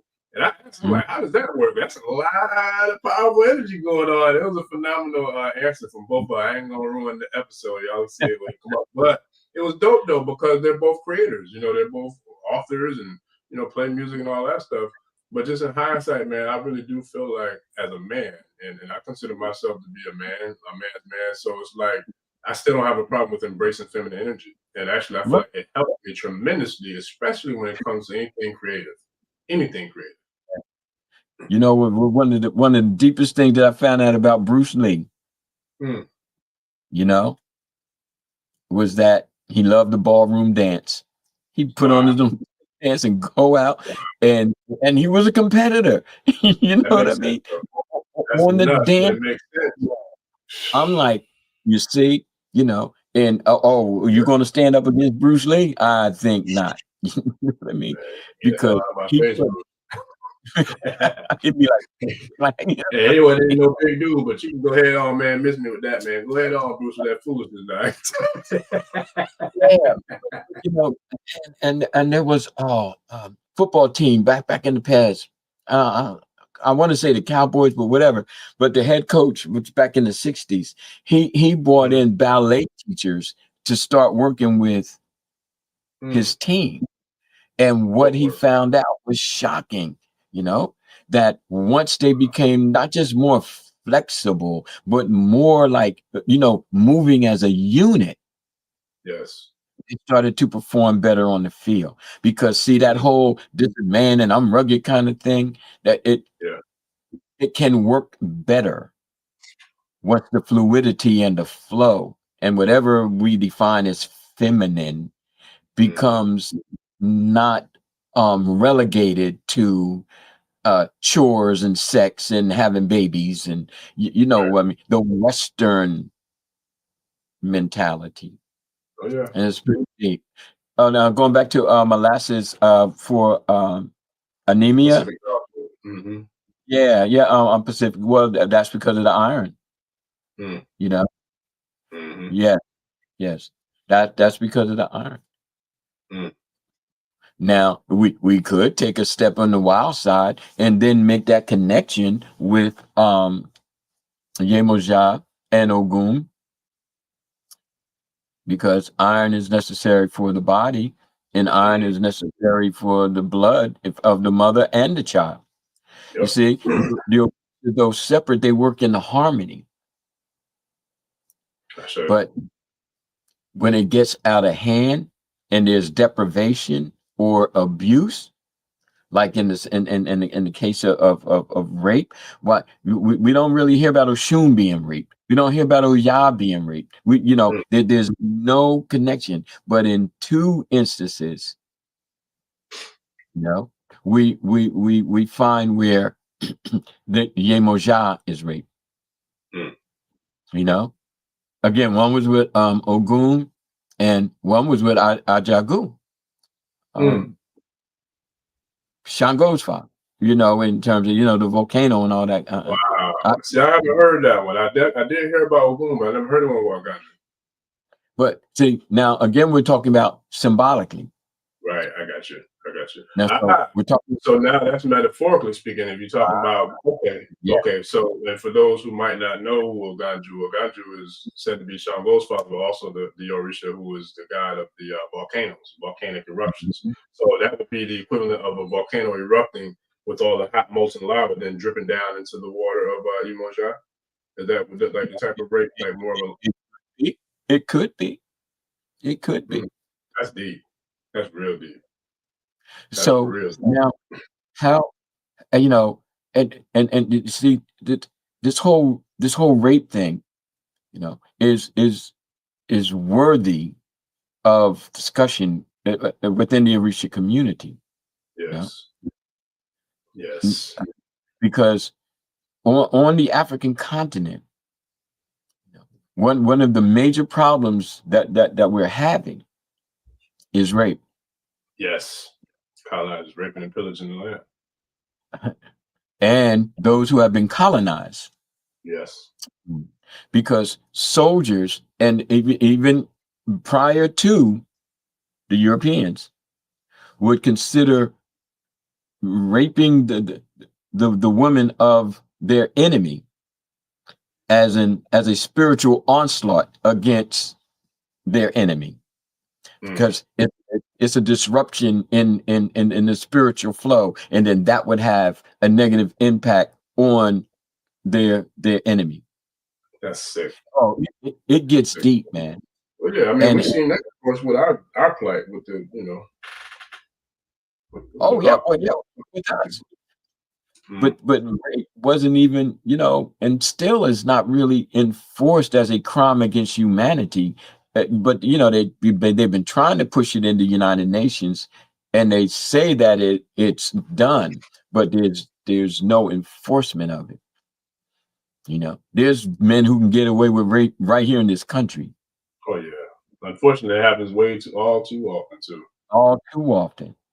So now we can see why the Iyamis get pissed off, And I ain't and mad at them. you understand, and why they coming for people. Yes, sir. Because I got that same energy that they do when it comes to that zero Yeah, tolerance. No yeah, forgiveness, yeah, moving bad. Nah, you gonna get that work. yeah, Period. yeah. Wow. So, these are like grown folks conversations. You Yeah, understand? You know, yeah, uh, how do we prevent it? How do we avoid it? When it does happen, what do we do about it? We're the priestly. Somebody yeah. come to you talking about, or the Odu comes down, where it's like, there's a female child who needs protection from Shango, Yemoja, because she's being accosted. There's something going on here. Okay. It's funny. Oh yeah, well, she went out with her boyfriend and she came back crying and said that, he did this and he did that. Okay, well, we got to deal with that issue. Okay, That part. we have to deal with it. Can't then tell you go get a chicken. You know what I mean? We're gonna feed Shango. No, what are we gonna do about this baby girl over here?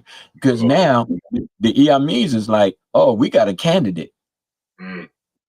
Okay. Mm. We got a candidate. We can woo her over to our side, and we're gonna Mm. wreak havoc in the world Yeah. of man. Mm. This stuff goes deep, brother. Yeah. Nah. It- And it- yeah.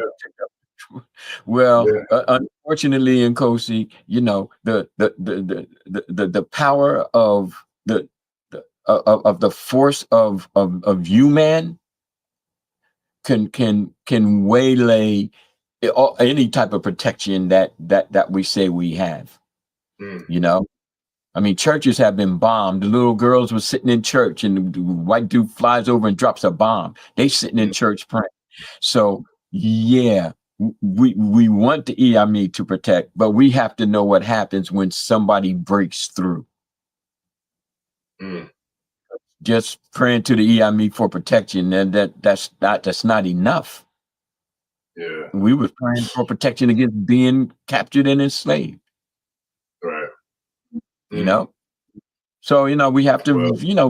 be really realistic about things. How Yeah. many people go out to war and their parents, pray that they come back safe and sound, but tens and Inevitable. hundreds of thousands, you see, Mm-hmm. are dead. They're dead. They're dying on the freaking battlefield. Mm-hmm. Okay. That's not to say that it shouldn't be done, but it is also to say that praying to a God or do the Iyami is not the answer in total. It can't be. It's not. It's just statistically just not there. How Yeah. many of our young girls have been raped, like you said, by the colonizers, by the enslavers? You see? It's one of those things about where I got to quote Sir Kendrick Lamar again. He's come up in a lot of times, but it's one of the things sometimes you got to pop out and show niggas. You know what I'm saying? Because I look at that, what we're talking about now, and I don't want to go too far into it because that I get into a tizzy, but what we're talking about now is one of those things for me. It's always been zero tolerance. Like I said, I've never been able to. I just can't rock with nobody who moves like that. Period. I don't want nothing to do or say. I'm not even gonna act like I'm cool with you because you're somebody that I don't have respect for. You know what I'm saying? I try to give everybody respect. And somebody who does that ain't nothing. And I'm gonna be clear about it. I'm not gonna fake front act like it is. But with that, that I've had the same sentiments with what we were dealing with as a people with all the police murders.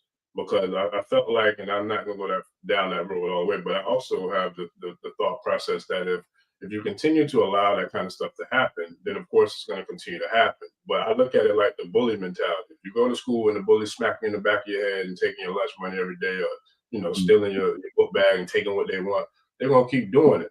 But if one day you just muster up, you know what I'm saying, you muster up your strength and your inner belief and power in yourself, and like, man, if he come at me today, I'm gonna knock his block off.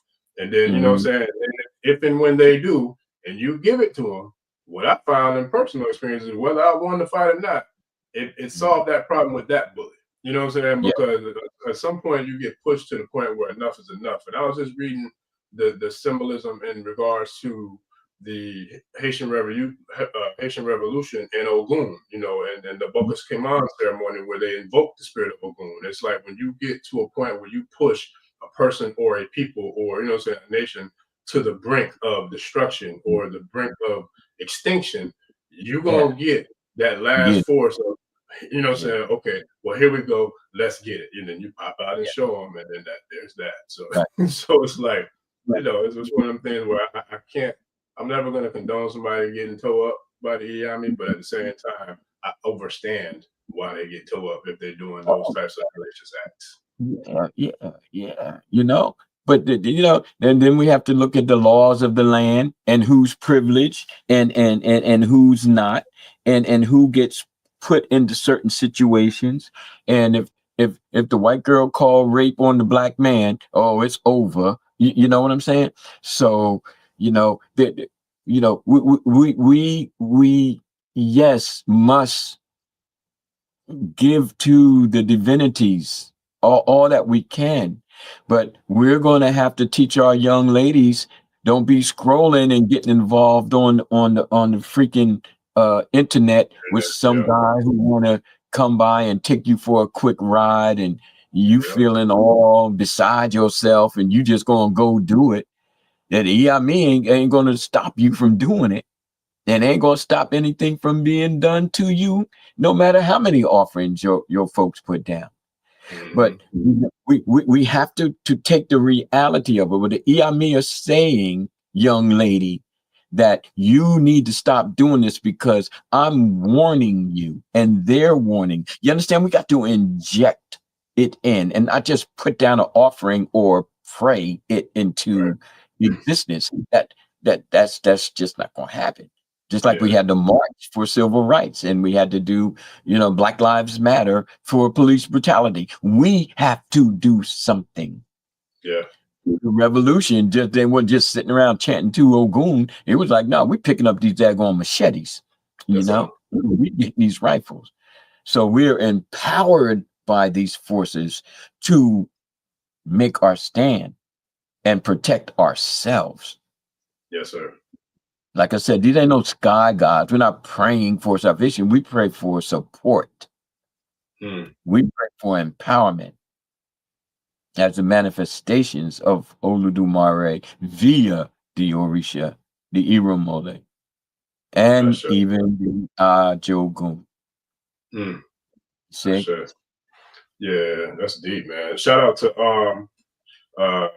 shout out to Stephen McDaniel for just joining the tribe, man. We appreciate you, family. And then also, if I see going in, because going in the chats. Baba, can you they're going in out there, but can you speak to the question by Pacific Dogwood? He was asking, is Ganju, the Orisa volcano, is that more of a New World aspect, or does that go back into antiquity, like coming from from Nigeria, or the origins? Well, we do find Agaju prior to the enslavement of our people, to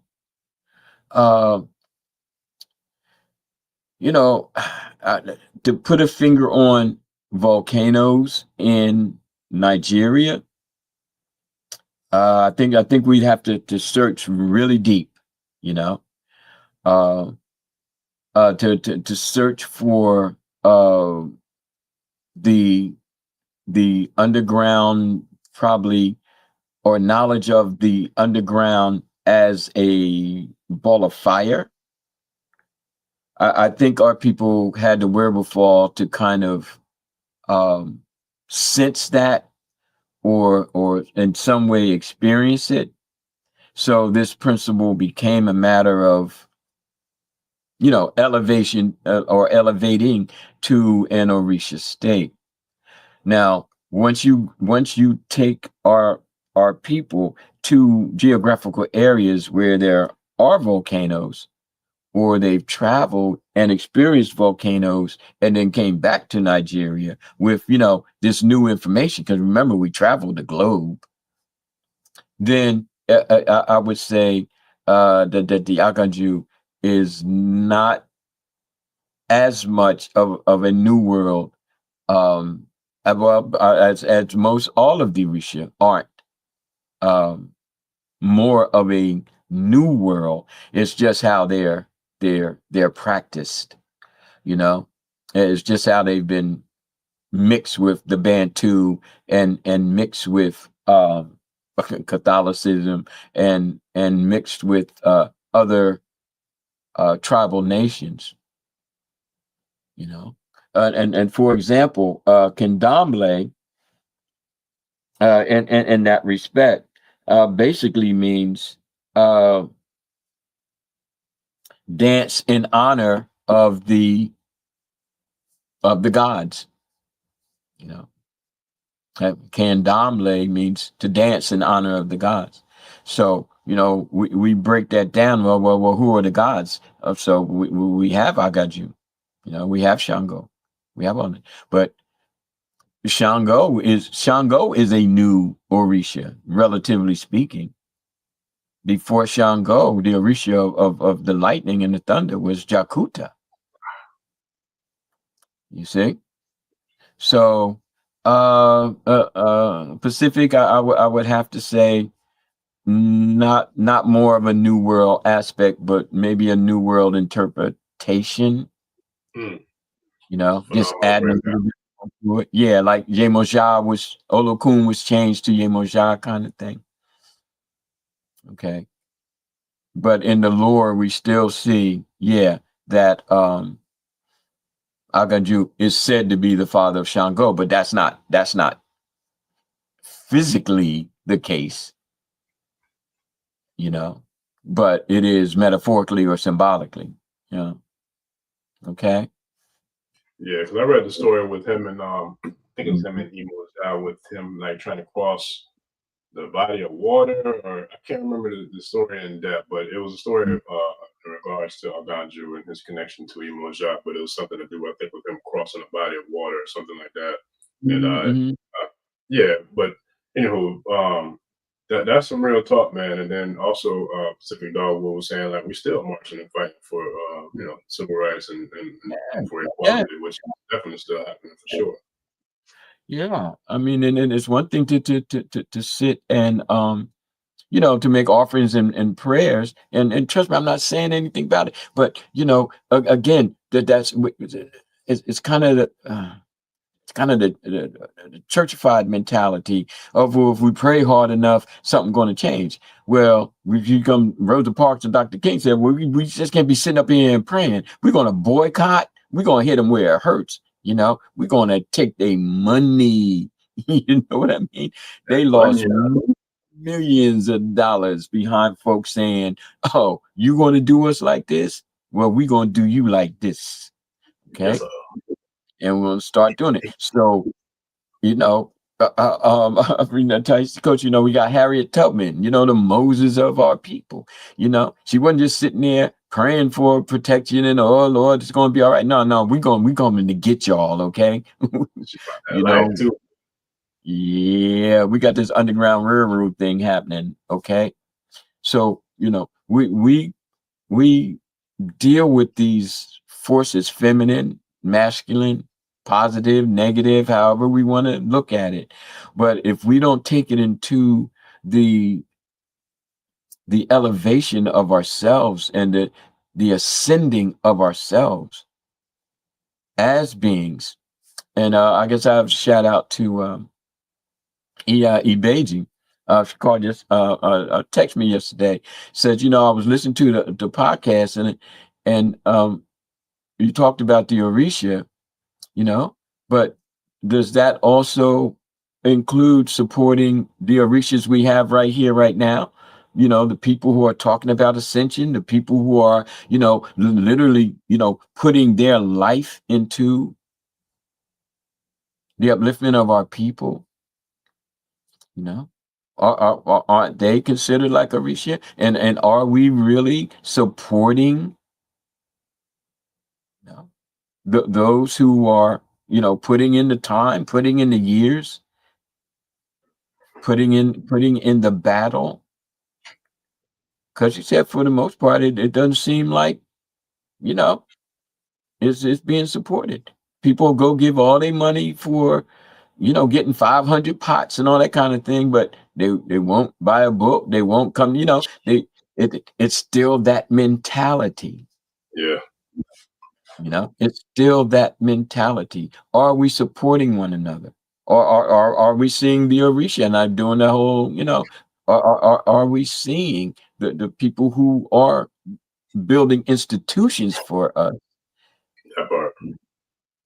as being, emanations of the Orisha?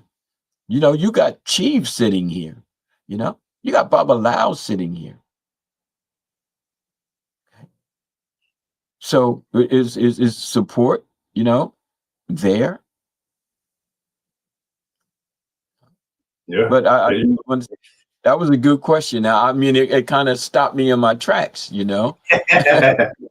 Listen, and you know what's funny? It reminded me of last week. I want to say it was I think it was Nkosi, but one of them either Nkosi or Ifa, it was one of the enforcers, the tribe enforcers. But they were saying the same thing. It was like you got a whole Oba, here, breaking all this down, and it's like people are being disrespectful, like. And I don't even talk about being in LA because for me, it's like what you said. It's like I'm working on earning my, you know what I'm saying, like the position that I've been blessed with because I look at it like my work speaks for me. I mean, I'm appreciative of the title and the chieftaincy, but it's more about the work and the impact to me. And I feel like that's where I know what really matters. I'm not saying that the titles and the Aloyes and chieftaincies and Obas and all that don't matter, but I dare to say that I'm grateful for you and all the work that you've done, and that would have resonated on me whether I knew you was an Obi or not. You know what I mean? Because hell, without the education, I don't even know what an Obi is. But you gave the time, the energy, the sweat, and the effort to pour your heart and spirit out within the papers. In between the lines with the pen, or typing it up for us to be able to benefit from it. For like you say, 7 generations going forward. So that to me is what's going to matter long term for me in regards to the way the work has impacted the people more so than a title that some other people would just masquerade and dance around with in front of the people. You know what I mean? Yeah. So I think that's where it matters the most. Yeah, we're not about celebrity status, man. You know what I mean? What's up? Many followers you got, this, that, and the other thing. But the people we do have, I'll be the first to say, we need your support as badly as you know what I mean? And it's like it's not, a monetary. It's the first thing I learned about African traditional religion. The first word was reciprocity. Yes, was sir. reciprocity. That was the first word. And we make offerings, the Orisha one give us, and then we give back to the Orisha and all that. Yeah, that's reciprocity on kind of a, very wide sense. Right. But the respect that you give to elders because of the knowledge that they give and the wisdom that they give, okay? The various types of, support. You wouldn't go to an elder diviner up in the hills and not bring a goat or something for them to sustain themselves. Just can't keep going. I want to get. But I'm going to give everything to the Orisha, and meanwhile the priests are like starving to death. You know what I mean? And it's like, so in order to build the institution, the people have to know and have an idea of how to make it happen. Yes. It's How called to cooperative economics, man. Cooperative economics, you know, Yeah.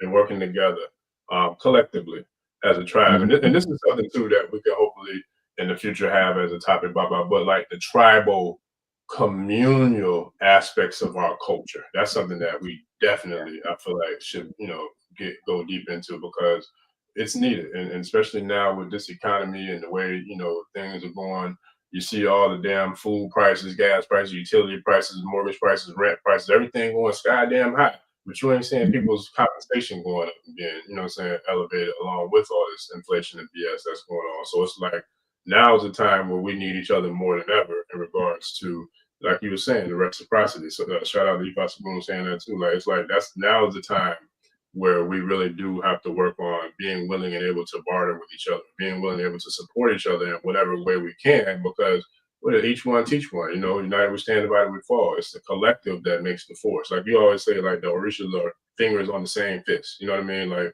we're all, you know, from the same ultimate tribe, the universal tribe, you know. So it's like we definitely need to support each other and embrace each other when we're in a position to do so. It's not like we're saying go out there and spend your last, you know, to support somebody or do anything like that. But at the same time, we also know that the same people who won't support somebody that they're benefiting from will go out and buy a hell of a bottle of Hennessy and a pack of blunts and some, you know what I'm saying, some cigars and Black and Mild and all that, but yet won't drop $25 on a book or $14 on a book or, you know, $50 on a course. So, you know, whatever the case may be. And I think that's where there is a disparity in regards to how some of us are moving culturally, not all of us, because there's a lot of us, you know, who are supporting, including you and myself. We support each other and Right. other, you know, authors and Right. speakers, et cetera, and the tribe. You know, the tribe supports us, and I feel like we do our best to pour in and support the tribe back. So it's definitely there. I just feel like we can all elevate it to another level in regards to taking everything to another level. Okay. And a shout out to the Trinidad and Tobago folks. All right. Yeah, man. We talked them up, spoke them up. We were just talking about Trinidad, Tobago, and Shango Baptiste. Yeah. Yeah. That's dope. And I was there back in the 90s at the Orisa conference in Trinidad. I still got the old book up there that, you know, they published some of my papers in. So I had a very, very enlightening time. And I put some in the Global Perspective book, um, the new Global Perspectives. Okay. Again, the manuscript is right on LoriKarade.gumroad.com. And nobody's saying that you have to get the materials and then read everything all at once. But you keep your library, you keep current, and these become matters of discussion. Okay. I don't want to be the only one reading, nor do I want to be the only one writing, Right, you right, know. right. But we need to keep, literature and being literate as a great part of what the Institute, what the Karade Nation, what the Ashe tribe is all about. You know, you have published writers in front of you. You have business entrepreneurs right in front of you. We're not just the everyday IFA priest. Oh, I'll go to and get a reading. It's like, no, we're disseminating knowledge and ways of thinking, beyond the conditioned state of Westernism. you know but yeah, don't really want to go too far or too deep into that, but uh you know just to say that there are many dimensions towards keeping our tradition alive, and knowing about Yemoja, the Iyami, the Ajay, okay, uh the Galede, all that's very, very important. But what's as important is that we recognize those energies within our community, and we do the best to protect our young girls from the ravages of men, and their insanity. I was just reading today that the freaking Catholic Church paid out over $3 billion protecting, settling cases with pedophilia and all that kind of stuff. $1 billion. We know what $3 billion could do for any community, especially ours, but they're settling out of court, you know, to keep their thing together. So here they have all this magnificent, you know, God and the angels and and all of that. And when people pay their money to these churches, but the point was that money coming in goes to settle these cases in the billions of dollars, my people, the billions of dollars. Oh yeah. And here Yeah, we are and saying, you know, come on, people, support the channel. Come on, people, get the works. Come on, people, form a collective of you know, intellectualism, and kind of get off of the, you know, the chariot of, oh, the Orisa going to save us if we just pray hard enough, we just do this, we just do that. No, it's like, you know, we got to get stronger, man. We you know, we gotta pull together, and we got to support the leadership. You know. Yeah, Baba Rishabami didn't mean to. No, to, man. to You good, man. Ain't no apologies needed for me. Listen, I'm the co-pilot, you know. But nah, that's real though. What you saying, man. And you know, like I said, it's coming. I can't thank, you know, our tribe enough, because they definitely show a lot of love and support. You know, and I think even with that, shout out to Nkosi, because he was saying about I'm gonna find that message. I'm trying to keep up with him.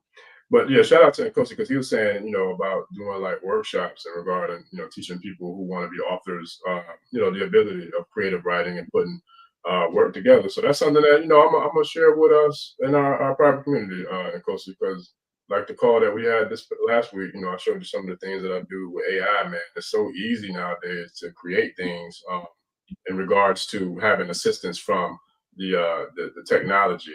It still takes us putting our DNA and our ashe into it to really bring it to life, and to bring it into fruition to where it's going to resonate with a real person, because, you know, it's all like computer generated. But as far as answering the question with the workshop, we definitely can get into that.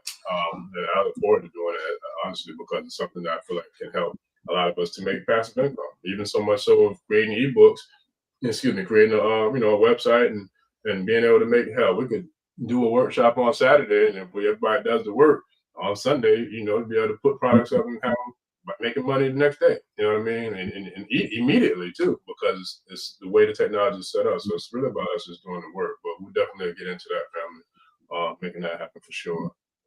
And then shout out to DJ Quico. Shout out to forgive me if I'm saying it wrong, Ina Olokuyode. Shout out to Trinidad in the building. DJ Quico, Mika, shout out to you. Mika, I'll send you the links to the websites. The tribe is looking to buy books too, Baba. So yeah, man, you definitely ain't got to worry about running, like, you know, interrupting me. It's, you know, it's all in dialogue, Baba. Yeah. And before we hit with DJ, I want to add to what you were saying to Nkosi. Mm-hmm. You know,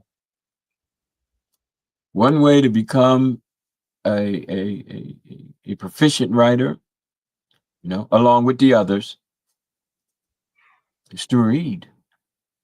Yes. You know, you want to be a creative writer, be a creative reader. You know, and as I shared earlier about the statement, or when will the wars of men cease to be fought on the bodies of women? You attune your ear to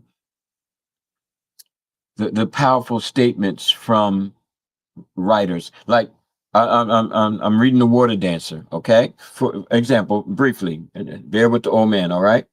And whenever I come across what I feel to be what we call it a mic drop, you know, by the writer, or a gem, I highlight it, because that becomes the droplets of water that fill my creative bucket. Okay. Not that I want to copy it, but because it was so daggone insightful that I'm going to learn from it. I'm just not reading, I'm reasoning while I'm reading. And it becomes a part of my prior knowledge base, my PKB, which you hear me talk all the time about, and then it filters into my creative source. Okay, where am I pulling from? I create, like you asked about a Baluku. Well, if I didn't have any idea of Nana Baluku or Yemoja or the Iyami, or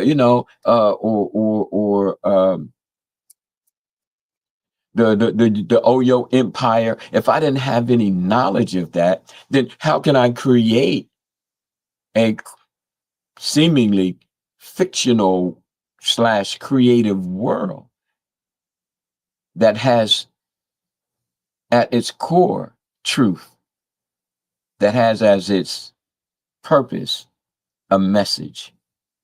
You see? So I read Ben Okri. I read Ta-Nehisi Coates. Okay. I read Wole Soyinka. But when I'm reading, I'm kind of checking their technique and their mic drops, and that's, for me, that was a major part. Learning the literary devices. You can Google them. Metaphors, similes, personification, anthropomorphism. You hear me talk about that all the time, and how that relates to creating, even religions, metaphorically speaking, symbolically speaking. You see? So, and I teach it on a college level. Enough said. Okay. I might add a couple of books that I've written. You know what I mean? Creative fiction. But just to add what Baba Orisha was saying, in terms of having the technology, I'm like, put the source. You see this, Orisha from Mika? Yeah, I was just putting it on there, but I put them in the chat for her already, Baba. Yes, sir. Like I said, yeah, the messages come so fast, it's hard to put them up. And then I don't want to interrupt you or, throw you off from the screen dancing and bouncing up and down real fast. So you send it to the Gumroad account, right? Yes, sir. Yep. Yeah. I sent her yours and I sent her the Ashe one. The link to both. I sent her your link and then the one. Yes, sir. Yep.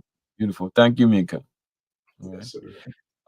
So that was that, on the books, on the creative writing tip.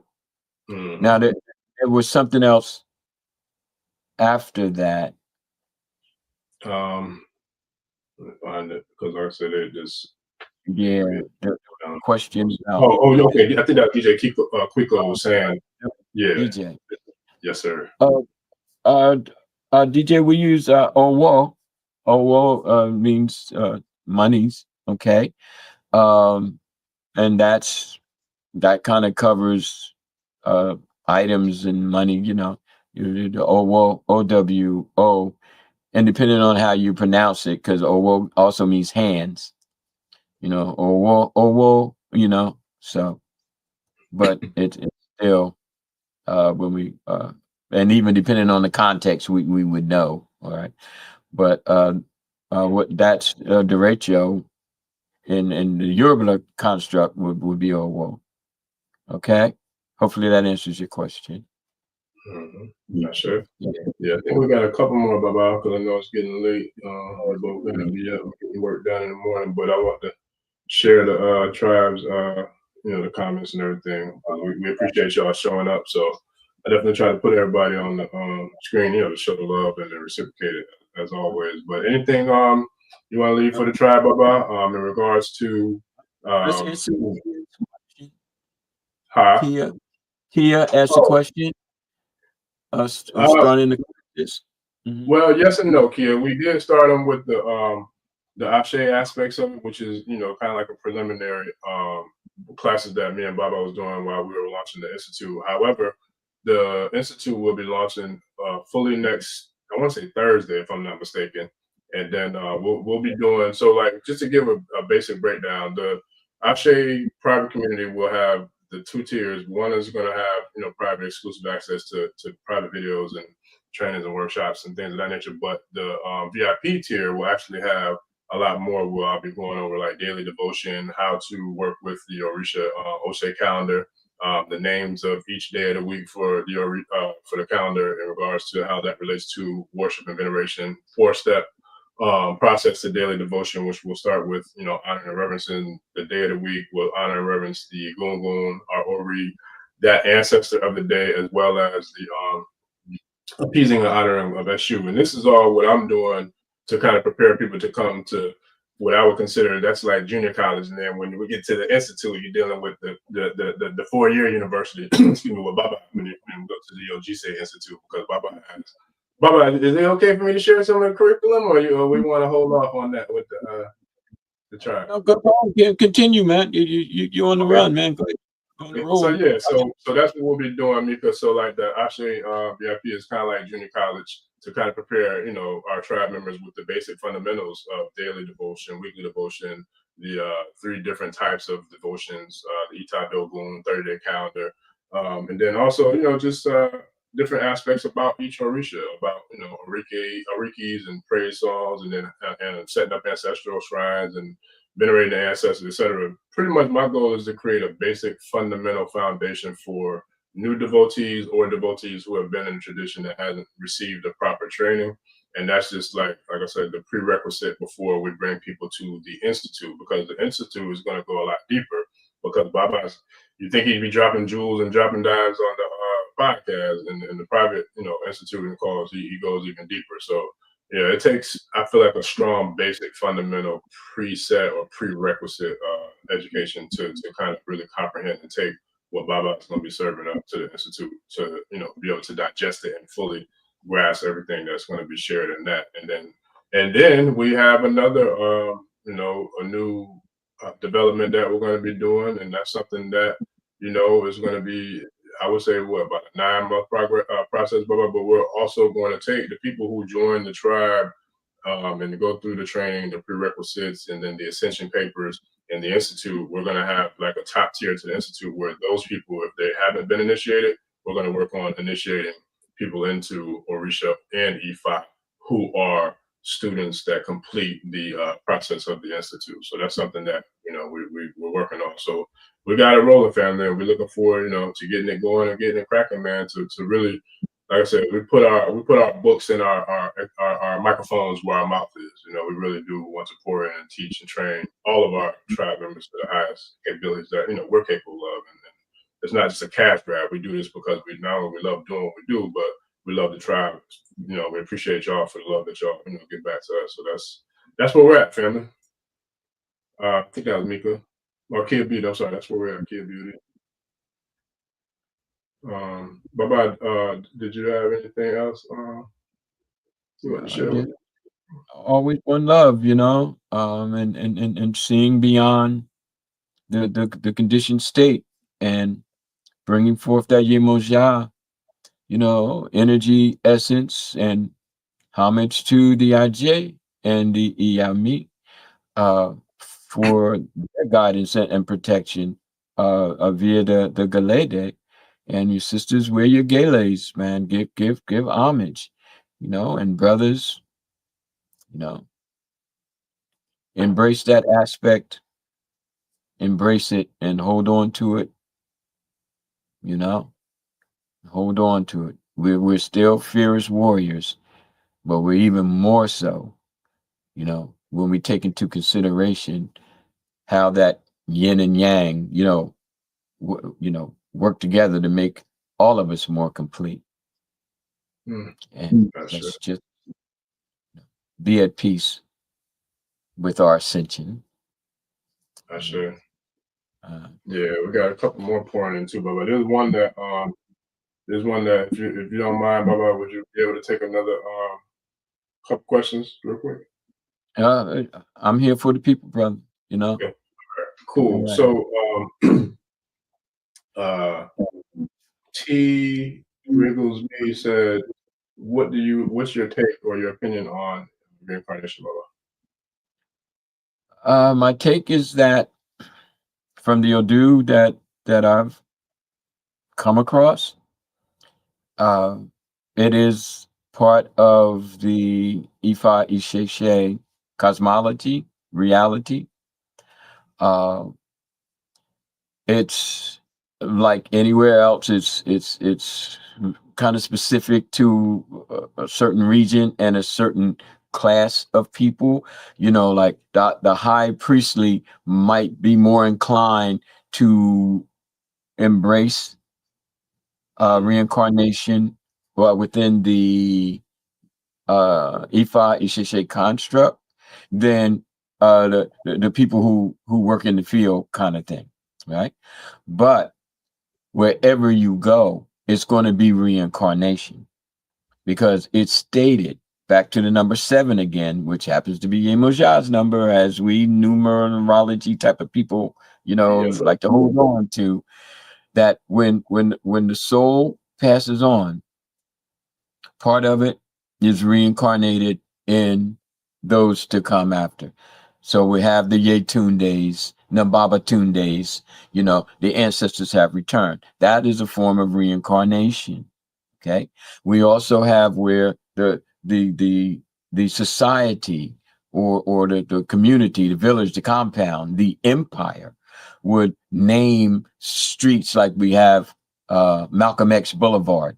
That is seen as a form of reincarnation. Okay. We see it happening on various levels. Okay.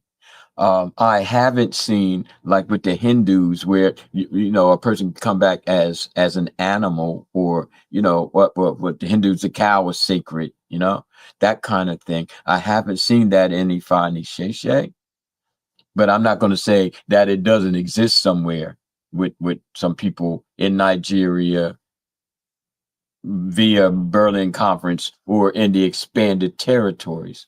So my personal take on reincarnation is that I would rather see it than not see it.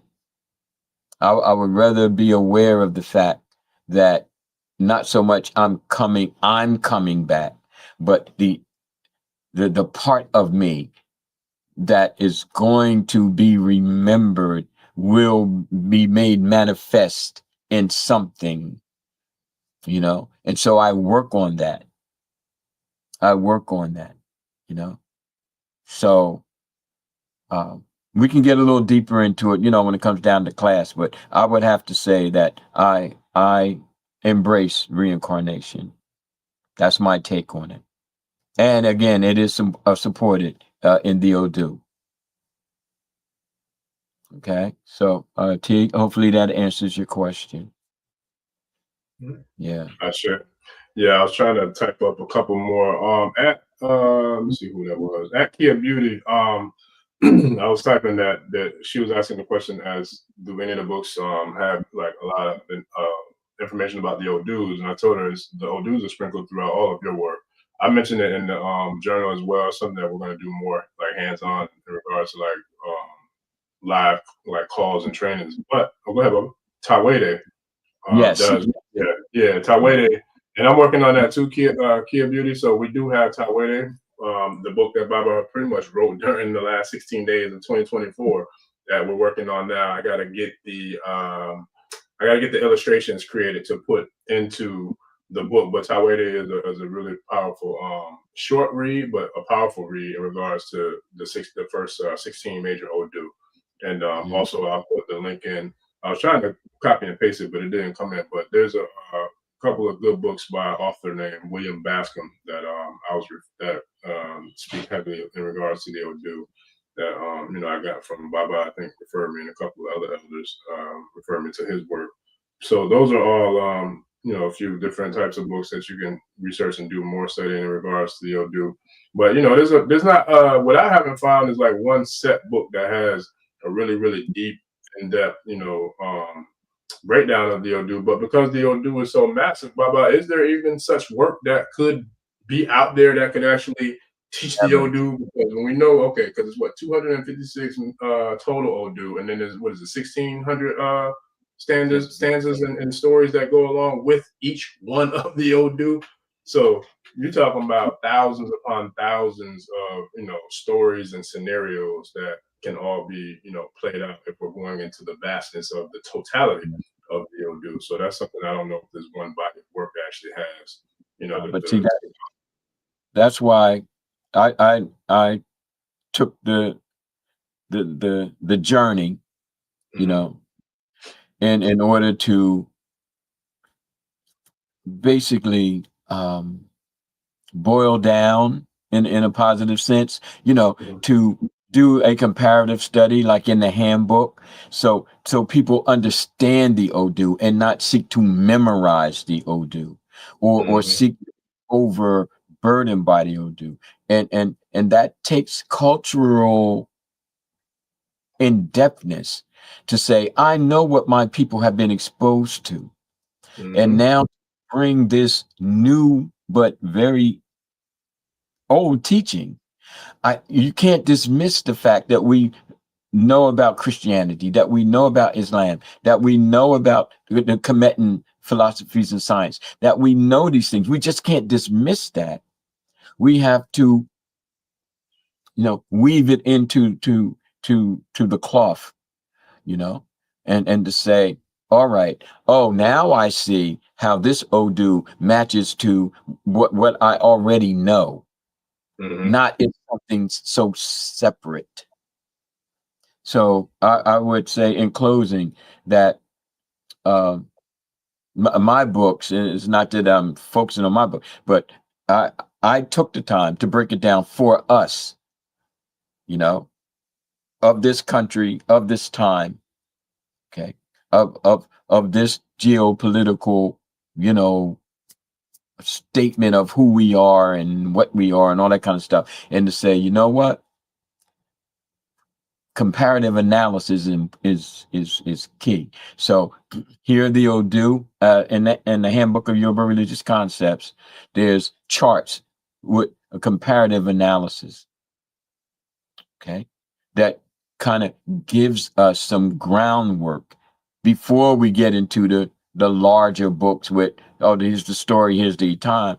But like I tell my students, you can read it, but that doesn't mean you understand it. So get the basics, they're in my books, they're in the PDF. And I'm not saying it because I wrote it. I'm saying it because the spirit that moved me wrote it. And so that would be, I would consider, and I would say that, from what you said, you agree that, people get the basics before into the Bascombs and, the larger books. Yeah. Because it becomes overwhelming. It becomes, I'm just not going to bother. I can't make any connections. Right. Yeah. No, it reminds me. No, my bad. No, I was just gonna say it reminds me of I can't remember which podcast it was, but another one where we were having, and we were talking about books, and it wasn't necessarily the Odu, but we were talking about books. And for me, I remember sharing that there's a certain time I feel like when we're ready for, kind of like that quote they say, when the student is ready, the master will appear. You know what I mean? The teacher will appear. So there's a certain level in regard, especially to the vastness of the Odu. How I found, like I said, I started with the handbook, still working off the handbook, and using that as a reference points. But what I was going to say too is that sometimes we're not necessarily ready for, like you said, Baba, the Bascombs, because that's like a seasoned veteran type of level. And I'm not sure what Kid Beauty is. She could be already a priestess or a Yanifa, but I do know, based off of my own experience, there was books like the Niccolo Machiavelli and The Art of War. I remember trying to read both of those books back in like the early 90s when I was like my early 20s or late teens, and it just didn't resonate with me because I don't feel like intuitively or even intellectually I was ready for that kind of information to be downloaded into my mind. But then I tried to read both. I read both of them later on, maybe like my early to mid 30s or late 30s, and I was able to grasp both of them without a problem. Because at that point, like Baba was saying to Kosi, I had already then pretty much doubled up on my years of reading. So let's just say if I was 18, 19 when I started reading Machiavelli and The Art of War, by the time I got to like 35, 36, 37, I was able to then process it because I probably, who knows how many books I read in that 20-year span, between a teenager to almost 40 something. So it is a difference in regards to the level of information. Okay. Mm-hmm. One more? But yeah, we got a few more, but I'm gonna do one more because I got to get ready for tomorrow too. But I could stand here all night if time allowed. But one last one. I think this is one I saw a while back. But Sister Aina said, "What would you explain as the importance of the gele in covering the head of women and men? However, Oshun women braid and decorate their hair with red feathers and no gele." They're both important. I mean, again, it's the gele, the gale day, is how those women choose to dress and deal with themselves, and the colors and all of this is reflective. You look at most of the colors of the gales, they are sea or river color. The whole bluish kind of thing. At least the majority of them before the fashionistas got hold of it. All right. And then the Oshun, it's different. You know what I mean? The parrot feathers we use for initiations. The parrot feathers for the Oshun is basically sacred, and they'll have gele. So it's all representations. It's all symbolic. These are specifics for that specific society, for those specific worshipers. Because you have to kind of understand that, as we stated, a little earlier, like you got Ogun state, Oshun state, the Orisa aren't as meshed together in the old world as they had to become in the new world. Okay, under the syncretism systems. Okay, so you can have the Yemoja people over here, and they're moved by their colors, their numbers, their ways of worship that have absolutely nothing to do with the Oshun people. Nothing. So it's not like everybody's in one Ile, which is kind of what we deal with in the new world.